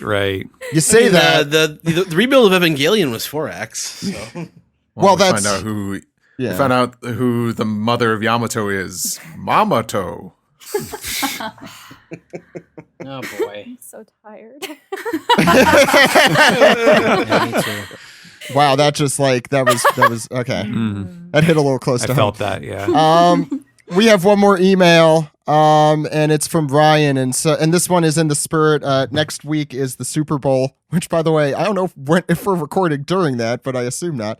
Anyway, Super Bowl? Yeah. so I Zach hear. watches football. Well, the question is about American football. So if you could boy. create a football team, who would you choose and what positions would they play? Also, besides One Piece, are you currently reading anything in Jump? He's reading My Hero, Ayakashi Triangle, Black Clover, and JoJo's. Hope you had a great week. I feel like we get this question like every week, Mm. but Well, the second one, not the football one. We don't Not get the that football usually. Yeah. I want the Giants as my lineman. That'd be great. Yeah. Right, Moimo and cheating. Kashi and That's using like, a- it's Dory like and you're Brogan. cheating. I think quarterback possibly. Would Usopp be a good quarterback because of his aim? I forgot that you used to. Did you play football in high school? that's cool. I Steve? did. Yeah. Okay, I forget that all the time. yes, But I like Ice Shield 21 more. So Well, Sanji would be the kicker, That's a- right? Oh, Yeah. for Yeah. sure. Okay, Yeah. that one's easy. Yeah. Jinbei at fullback or Frankie maybe. And Zoro's got a Jinbei would- tight end. Line. That he does. It would probably require some trickery because you would need to like hold a little pebble. But like if Law was your quarterback, he could just like just teleport the ball to you. Oh, that is so cheap. Is Robin that would be a allowed? receiver, Yeah. of course. Robin's a receiver. Oh man, I- do you know what hasn't been done yet, and I really want to see happen in the comic? I want to see Usopp shoot off like a pebble or something like that, and then Law like replaces himself with it, like a fastball special. Oh yeah. Oh. Like a Naruto thing. Maybe that- That'd would be fun. Luffy also be a good receiver because he could stretch? Yeah. probably. Yeah, definitely. I'm trying to Robin think with of growing extra hands. this. Yeah. Reminds me. I mean, I was gonna say this reminds me of that Futurama basketball episode, but with the mutants and Superman or whatever. But it's like, how exciting would this game be? I guess because they just be scoring points every single time immediately. But I don't know. I guess it would be more You gotta exciting put than him up regular against other football. One Piece bad guys. There's Yeah. there's a color spread of this, right? Yeah. There Yeah, I was gonna is. say. You're right. I forgot. I was about to say, Zach, like we're not booking a Globetrotters game here. Why We not? want this to be I competitive. thought they were due. Steven, it's time for the next part of our piece together segment. Okay, we will move on to the subreddit archipelago, where our first question comes from Fred Barney 69, Nice. who says, God. I love it. You got "Dear the most OP mature fans, by the way. Dear Yes, read this. OPP Dachi, can I be a cipher pull agent and can my role be bikini inspector?" Sanada. Sounds like It says that I somebody- have to. Yeah. No, that's what somebody replied to that. The joke so- behind this, by the way, is that there's a really perverted guy who keeps writing into the SBSs asking Oda questions, and now people are doing that to us, and we don't like it and don't approve of it. And they still are doing it. Can you believe that? I think it's great. I love it. I think it's hilarious. We're like 2 layers deep on this joke. That's every joke on this show. All right, It's the Foodgasm. best kind of chip dip, you know? Foodgasm says, "Hey guys, do you think there is any chance of Luffy getting second in the popularity poll? Also, do you have any dark horses that you think might score higher in the poll than most people would think?" I think Zoro has been giving Luffy a run for his money. Yeah. I could see it happening. Yeah. Mhm. I think Yamato has a chance to do very well. I agree. I- Yamato's been in the top 3 a lot. I don't know how much to take those top 3, you know. Well, it's the After- hot. It's a The hot increase over previous 24-hour period. Is that how that works? I thought they Yeah, I were think so. updating it more It's now. hourly. Yeah, Yeah, it's hourly now. Oh wow. It's hourly. Okay. Yeah. Because it wasn't interesting when it was just Once Just a day. Luffy, one day. right. Yes. Zoro, Sanji, and maybe Law. Yeah. Right. I'll Greg explained it on Twitter last week. Yeah. I still don't We also- understand it. We have another comment from Nocta Eterna who says, Pearl is currently the #1 hot character in the popularity poll in Europe. I thought you guys should know. And nobody told me? Yeah, I'm surprised We nobody did tagged tell you, Steve. We told you. No, you didn't, you liar. Because if you did, you would have told me. Man, I feel so Steven, betrayed. what's the next question? Please stop this. Next question from Reverse Eye Patch says, so if Killer is Sonic, who is the Mario of One Piece? Well, we've already determined Law Luffy. is Sonic. Luffy's the Mario when he had the little The mustache. mustache. Yeah. Mhm. No, I'd say, what's his name? Would it be? Mr. Capone? What's his name again? Door fixing guy. Oh, Minatomo. Minatomo. Minatomo, yeah. I remembered his name during trivia, of course. Minatomo's son, he's the Mario. Why is that? I don't know. Plumbers, Fixes. door fixers, they're kind of the same. I would have said Capone because he's Italian and he already has a little mini the mini Mario. He's the big Mario. He's got a little baby Mario. That's cute. I like that. And Vito is absolutely Luigi energy. That's great. I would also. I want to throw in the ring Kaku, because he does all that good jumping in Water 7. That is Yeah. true. Yeah, he's a good platformer. Mhm. Yeah. I'm just trying to think if there's a game that involves more jumping than that, but I guess it's true. Any other questions, Stephen? Yeah, just one or two more. Nocta Turna says, I know this isn't the most relevant observation. Okay, buckle up. I think the tricycle gas mask guy from the Ace flashback in chapter 999 might be Fortrix, the chicken butt guy. Both have two prominent fours in their designs. Tricycle sounds a bit like Trix, and Fortrix pronounced lips and sunglasses resemble the gas mask's shape. Seems he was dealt with even more quickly in the past. So I don't have the patience to go back and look for someone who might be Fortrix in the background of a panel, but I'm going to take your word for it. I forget. Did Fortrix win the Magi for Gifter of the Year? I think he did, Yes. right, Steve? Yeah. Yes, Yeah. 2020. Magi Award winning. Magi Award winning. Smile fruit user. Yeah. Guess what? Chicken butt. Yeah. Yeah. Last comment is from I Am Craigman, who says, I asked my kids what they would do if they were rubber, and my daughter said she would bounce to the moon. Do you think this is how Oda will bring back Eneru? Oh man, That would be cool. No, I just thought that was going to be, this is how we get to space. I mean, He's like, you ever just tried jumping? Boing. if there's one person who could do that, it would be Luffy. what's a space program? Is that it for Reddit? That's it for Reddit. So everyone hold on to your ears because Ed's about to yell. It's time to piece the tweet. Yeah. You stood away from the microphone that time. Yeah. Yeah, good job. Yeah. Go ahead. First one comes from let's see, Trafalgar Wolfwood, who says, Big Mom thinks she is so cool calling her attack the god of lightning, but little did she realize that Luffy has beaten lightning deities before. It's true. Oh. What's next? Ed? Sounds like the ADR script to Film Gold. Shaheen says, how about Zoro's new epithet from Pirate Hunter to Emperor Hunter? And also talking about the anime this week made me realize that Orochi wasn't so paranoid because he knew, thanks to the traitor, that the scabbards were coming back, that they had time traveled. So, yeah. Yep. A likely story from a conspiracy nut. Next one comes from One Rock 7, who says, did anyone get flashes of the Four Kids rap rather than Eneru when Luffy answered Big Mom's question after getting struck by lightning? I didn't. But but now I do, crap. yeah. Oh, jeez. Come on. I only have to do this once a month. You really have to remind me. Well, All right. yeah. In case you didn't know, Alex, he's made of rubber. I'm brave How enough did to that say happen? I think the rap is kind of cute, actually. No, we like it.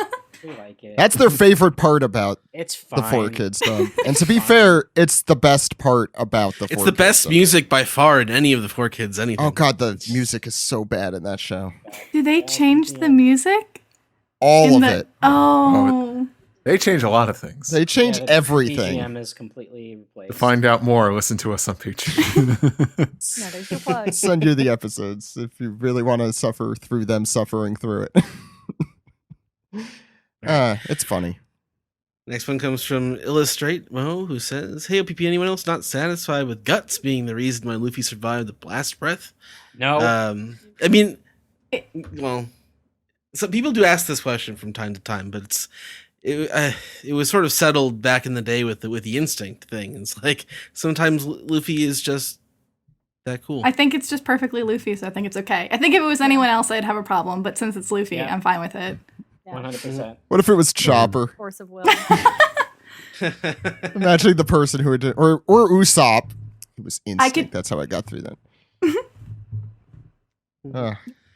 They also have a crazy theory that at the end of the arc, Yori will reveal that she has Toki's powers and perform a time release that makes Momonosuke a full-grown dragon. Wow. Mm. An interesting thought. He's a real dragon. He just completely bypasses puberty. Just goes I was straight from, gonna say, wouldn't he still have the mind and heart of an 11-year-old boy then? And Yeah. Right. it would be like Oh, see, big. that's even worse. Oh. It is God. worse.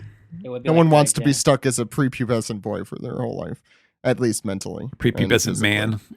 Right. Prepubescent man. That's Yeah, the new superhero. Momonosuke signs up for Reddit. Makes a lot of But, money on the stock I mean, this is market. not directed to members of our One Piece podcast subreddit, though. They're all great people. Except for them. Phew, good save, Alex. Good save. Yes, that'll do. What's next, Ed? All right, the next one comes from Salem, who says, what's a race combination you would like to see? Maybe also add a Zoan devil fruit to them. So humans, there's humans, giants, ancient giants, fish people, mer people, dwarves, minks, long legs, long arms, sky people, three-eyed people, snake neck people.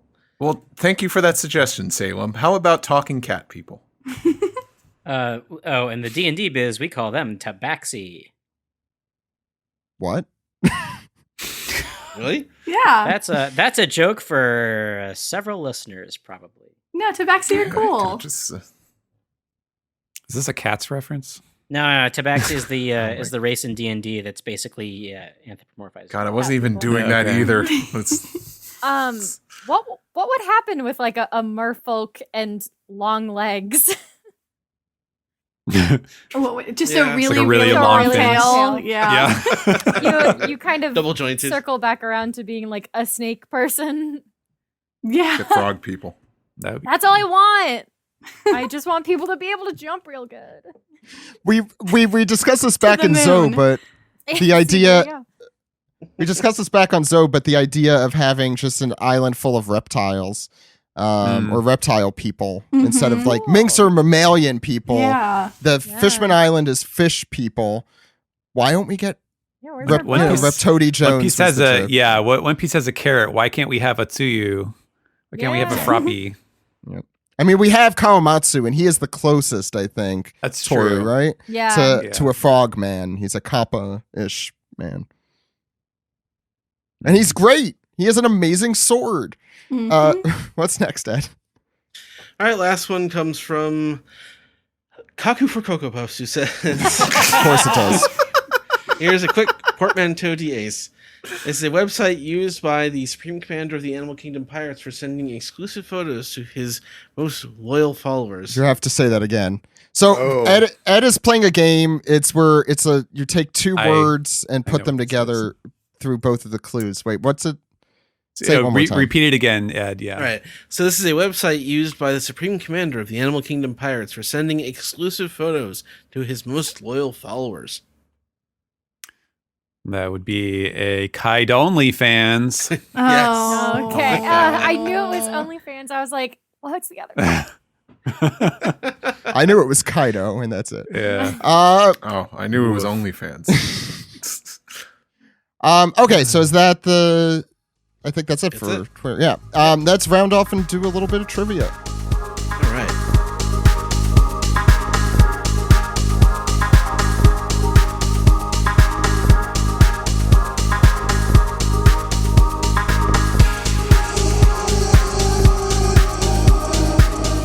This has been the One Piece Podcast, episode 657 for the week of January 31st, 2021. Thank you all so much for coming on the show. It was a fun one.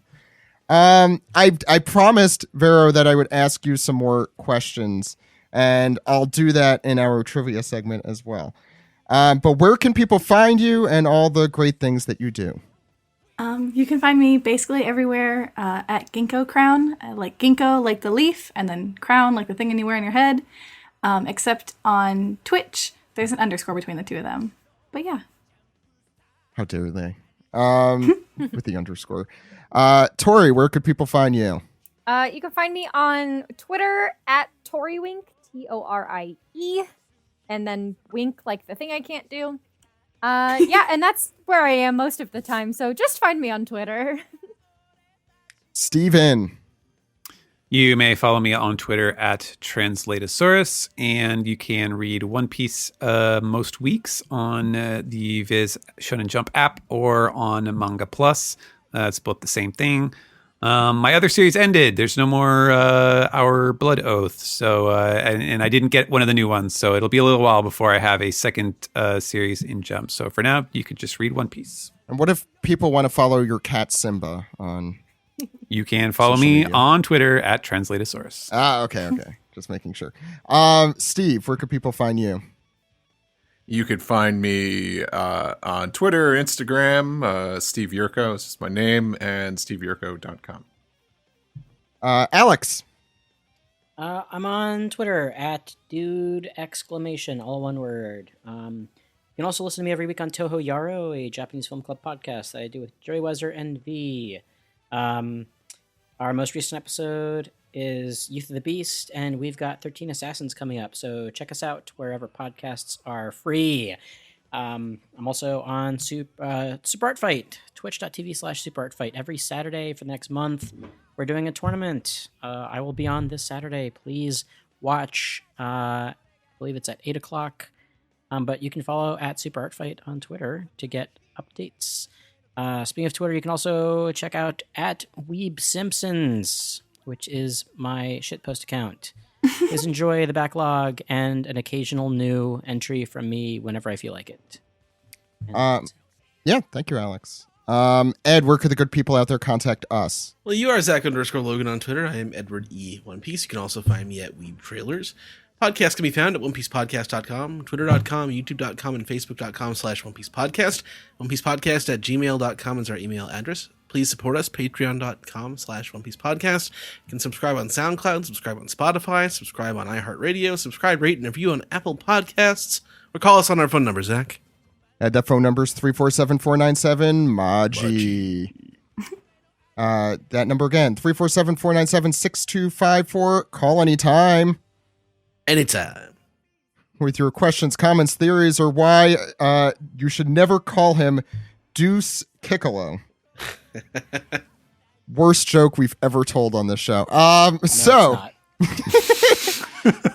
this is so the trivia we've been playing recently is pick a random number and then we'll ask you a bunch of questions about the chapter corresponding with that. But since I was going to ask Vero some questions, Vero's going to help me decide essentially what chapters I ask each of you about. So I'm not going to put you on the spot super. So I'm just going to ask you questions about what's your favorite this, what's your favorite that, and then I'll ask about a chapter related to that thing, essentially, to everyone else. So I'm going to go in order. It'll be Ed, then Alex, then Steven, then Tori. So my first question is, Vero, what is your favorite arc in One Piece, and why, if you'd like to tell us? It's a tie between Enies Lobby and Whole Cake. But let's go with Enies Lobby. Let's go with Enies Lobby. I think that was when like all of the Straw Hats like really shone, and it was kind of what sold it to me was like, okay, this might be like the coolest thing I've ever read. So it and Robin's backstory, just I thought it was like really beautiful.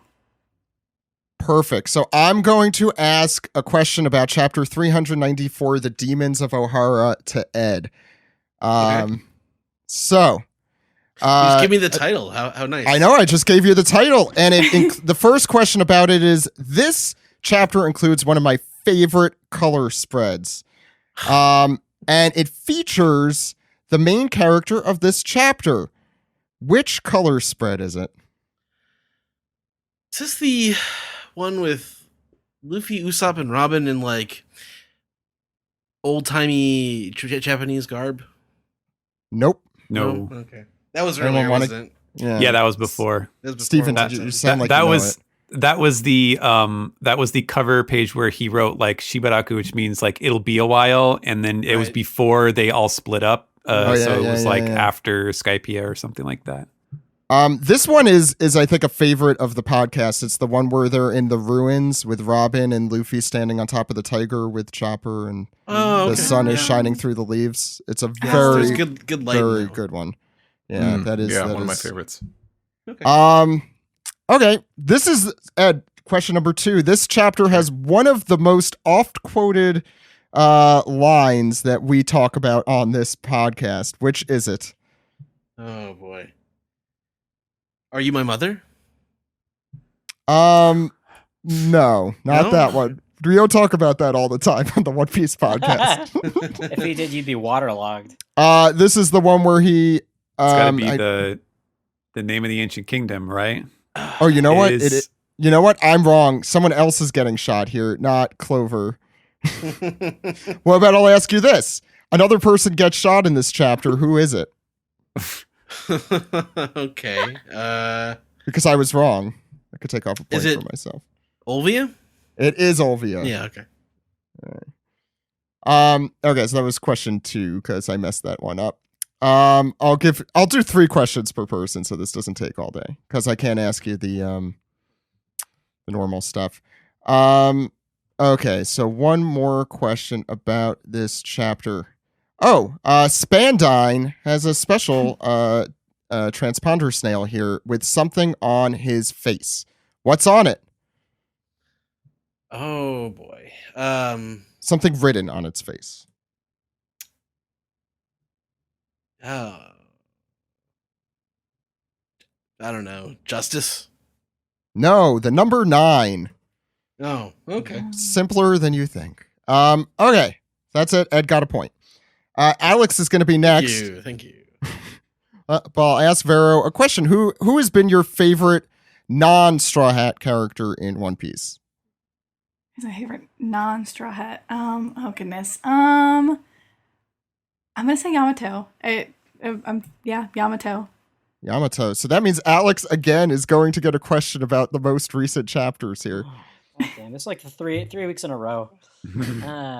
Sorry. Oh, well. No, it's okay. No, it's fine.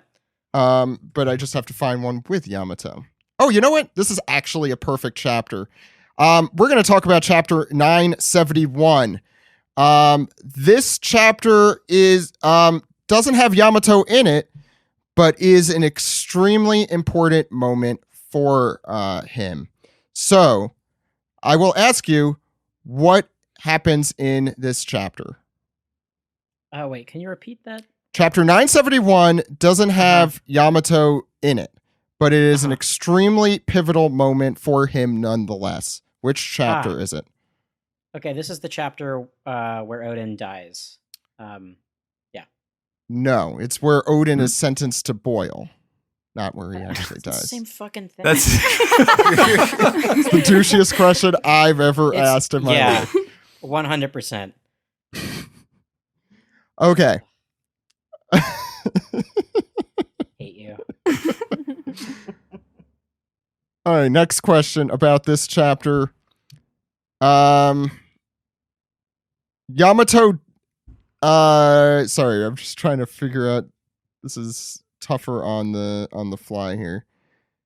One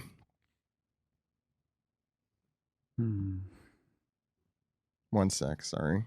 Now I got to remember to cut all this fun free time here.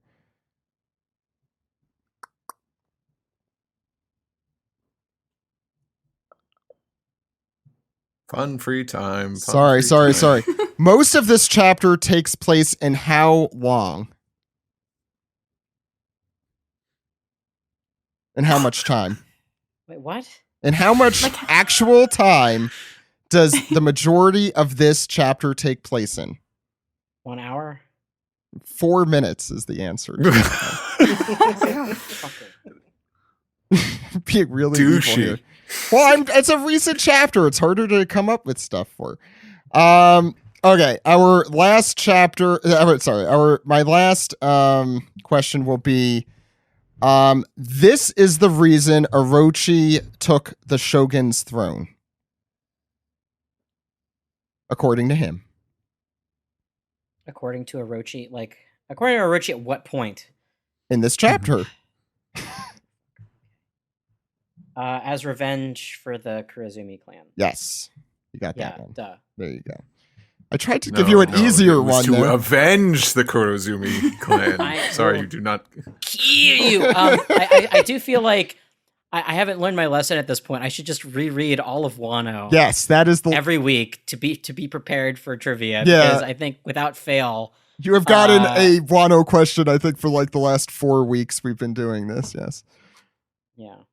Okay, my next question, Vero, which arc was the hardest one for you to get through? Which one did you not love as much as the rest?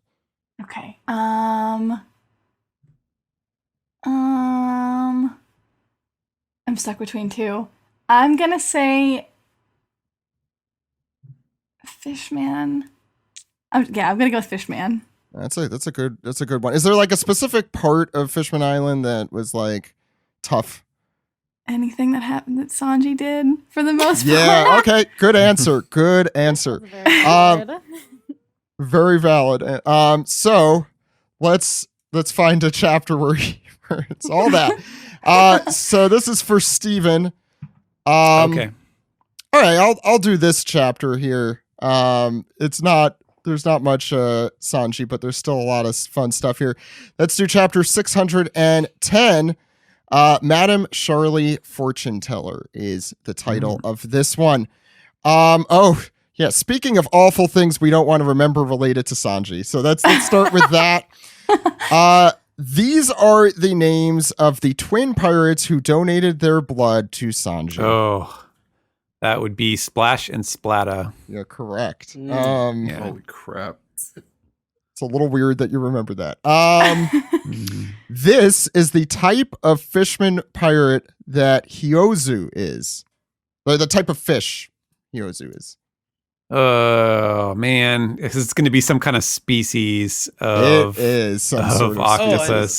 It is some sort of species of octopus. I don't know any names of octopuses, so it's I don't know. It's like some weird thing, like a tiger octopus or something. No. Can I guess? No. It's not like Yes, a blue Ed, you could spotted- guess. Blue ring octopus. Okay. Oh. Ed, I'm going to give you a point because Okay. that's pretty good there. Man, that was close. Very Jeez. poisonous. Very poisonous. Don't go near Hyozo. Well, actually, yeah, that's kind of the whole point of him. Yeah, he's so old now he might crap his pants, but he doesn't wear pants. I forgot. Might crap his tentacles. 8 legs, man. Okay. This. Okay, so there are 2 simultaneous scenes happening at the end of this. Madame Shirley seeing her vision of Fishman Island being brought to ruin by Straw Hat Luffy. Mm-hmm. Meanwhile, this is what Luffy is doing. Oh boy.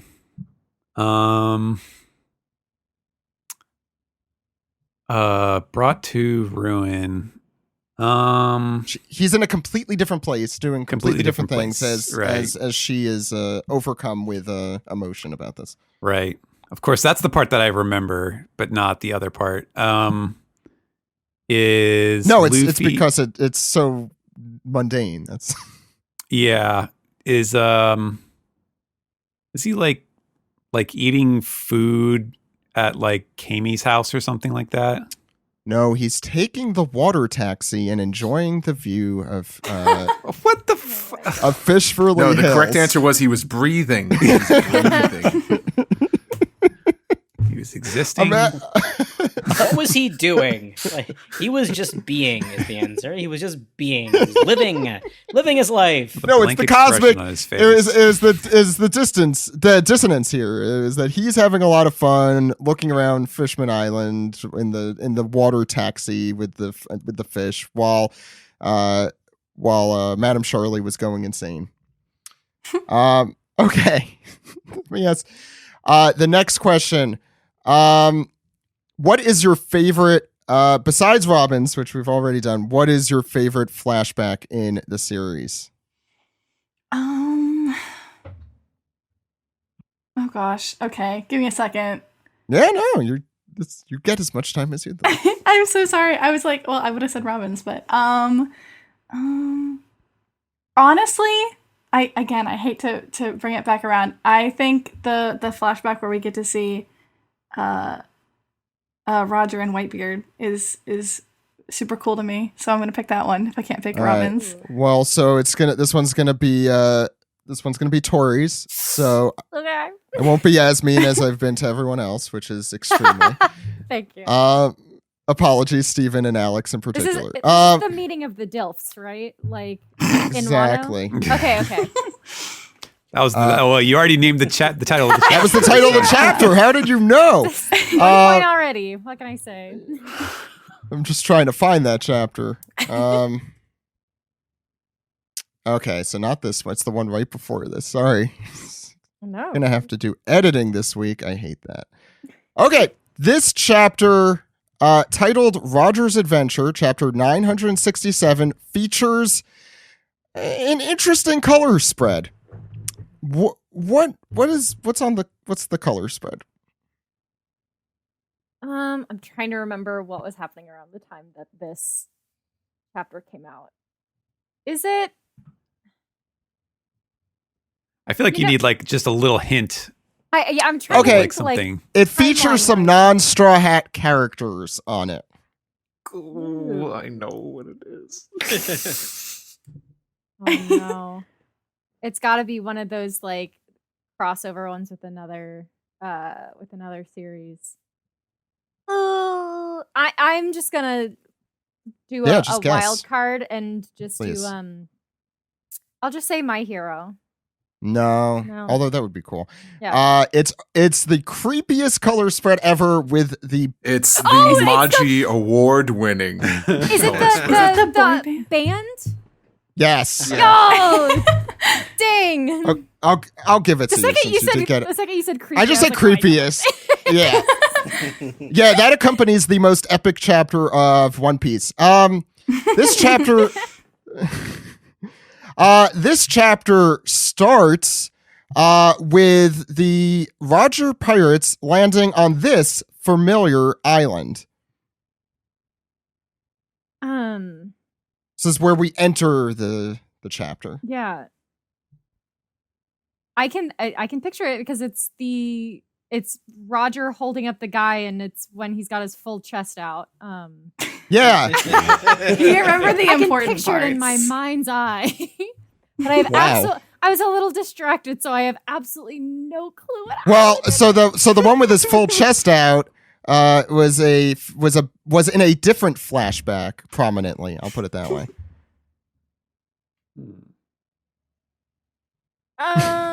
I got nothing. Well, just guess another arc. Yeah, guess another arc. I'm gonna go Long Island. No, it's anyone. I'm guessing some people here know. I'm May I? sure. Yeah. Yeah, Steve.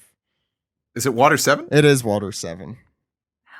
Because he talks with a young Frankie, and he's like, Oh "Do my you want to grow God. up to be a Yep. Odin like me?" What do you 'cause want for Tom's Christmas? there. Yep. Yeah. That's the one with the bare chest. I assumed you were talking about Tom's bare chest here. So, Oh, Fish chest, Zach. Fish chest. oh, you're right. Whew. Idiotic of me to yeah. One more question here. We talked about Madame Shirley just a second ago. How old is she here?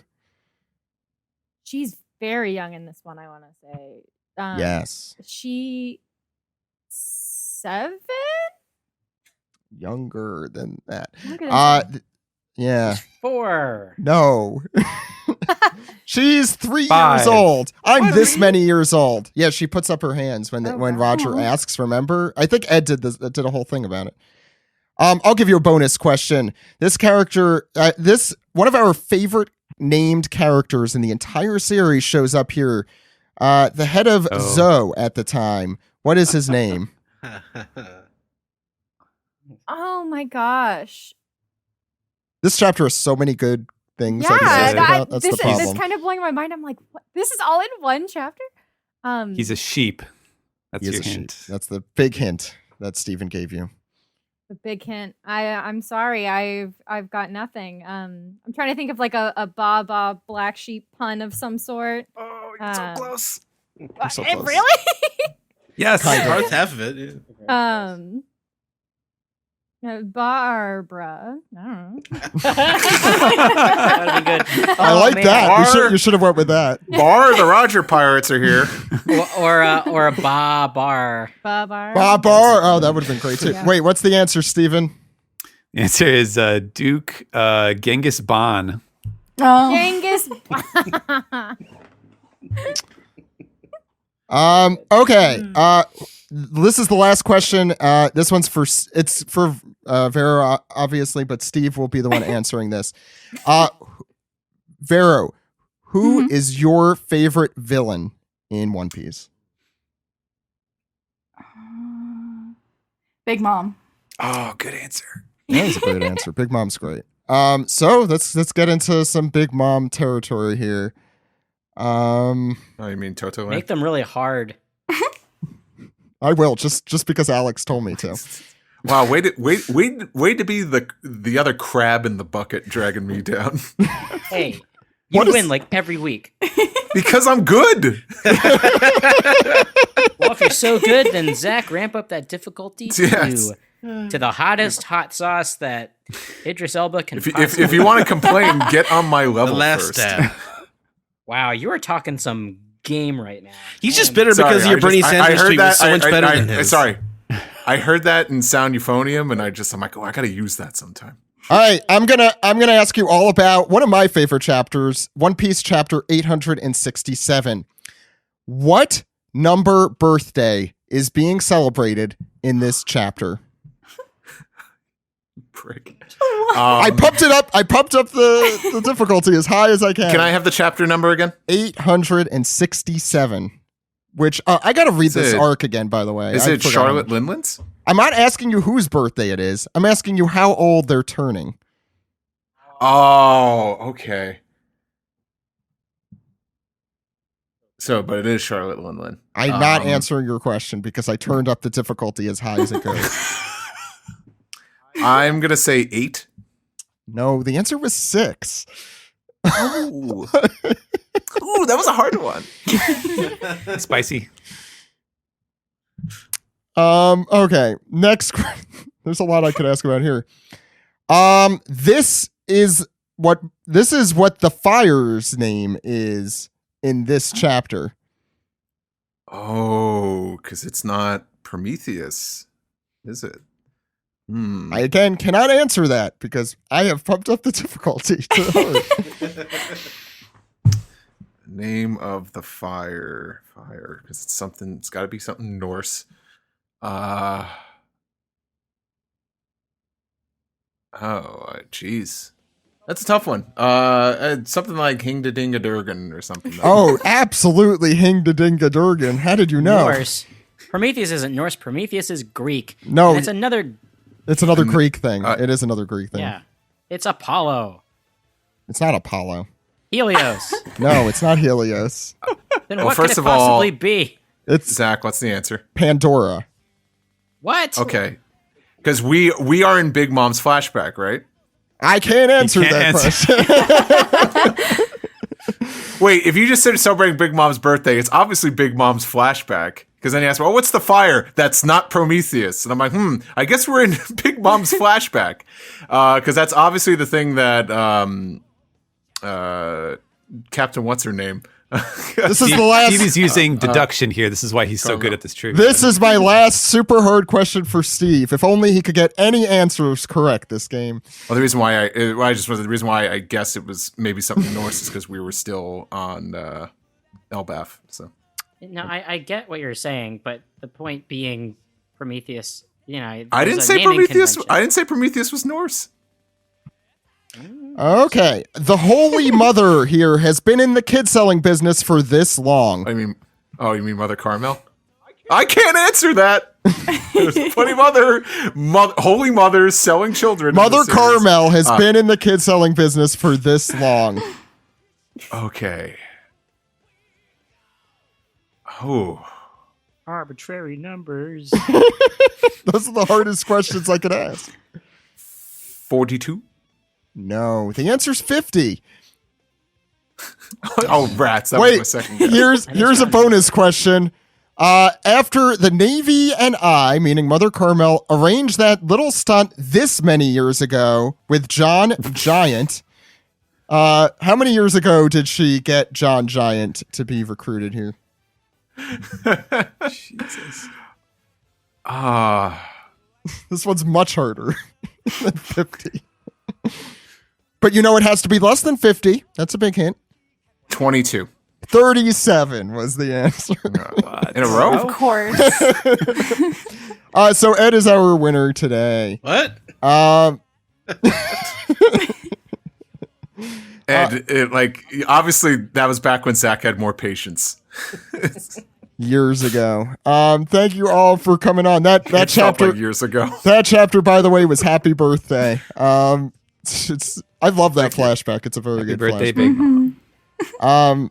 Oh, a real question. Do you remember Mother Carmel's code name? Steve? Captain What's her name? Captain, what's her name?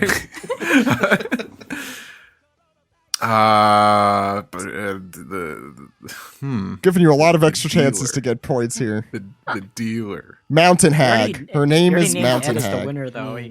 Yeah, if I got that right, would that equate to 1 point, 3 or 4 questions right? So I would win. Anyway, that's going to be our episode of the podcast today. We have Brandon Bovia on next week to take us through chapter 1003. But until then, my name is Zach. My name is Ed. My name is Steve. My name is Alex. And thanks to Steven, Vero, and Tori for coming on. We'll see you next week, everyone. Goodbye. Bye-bye.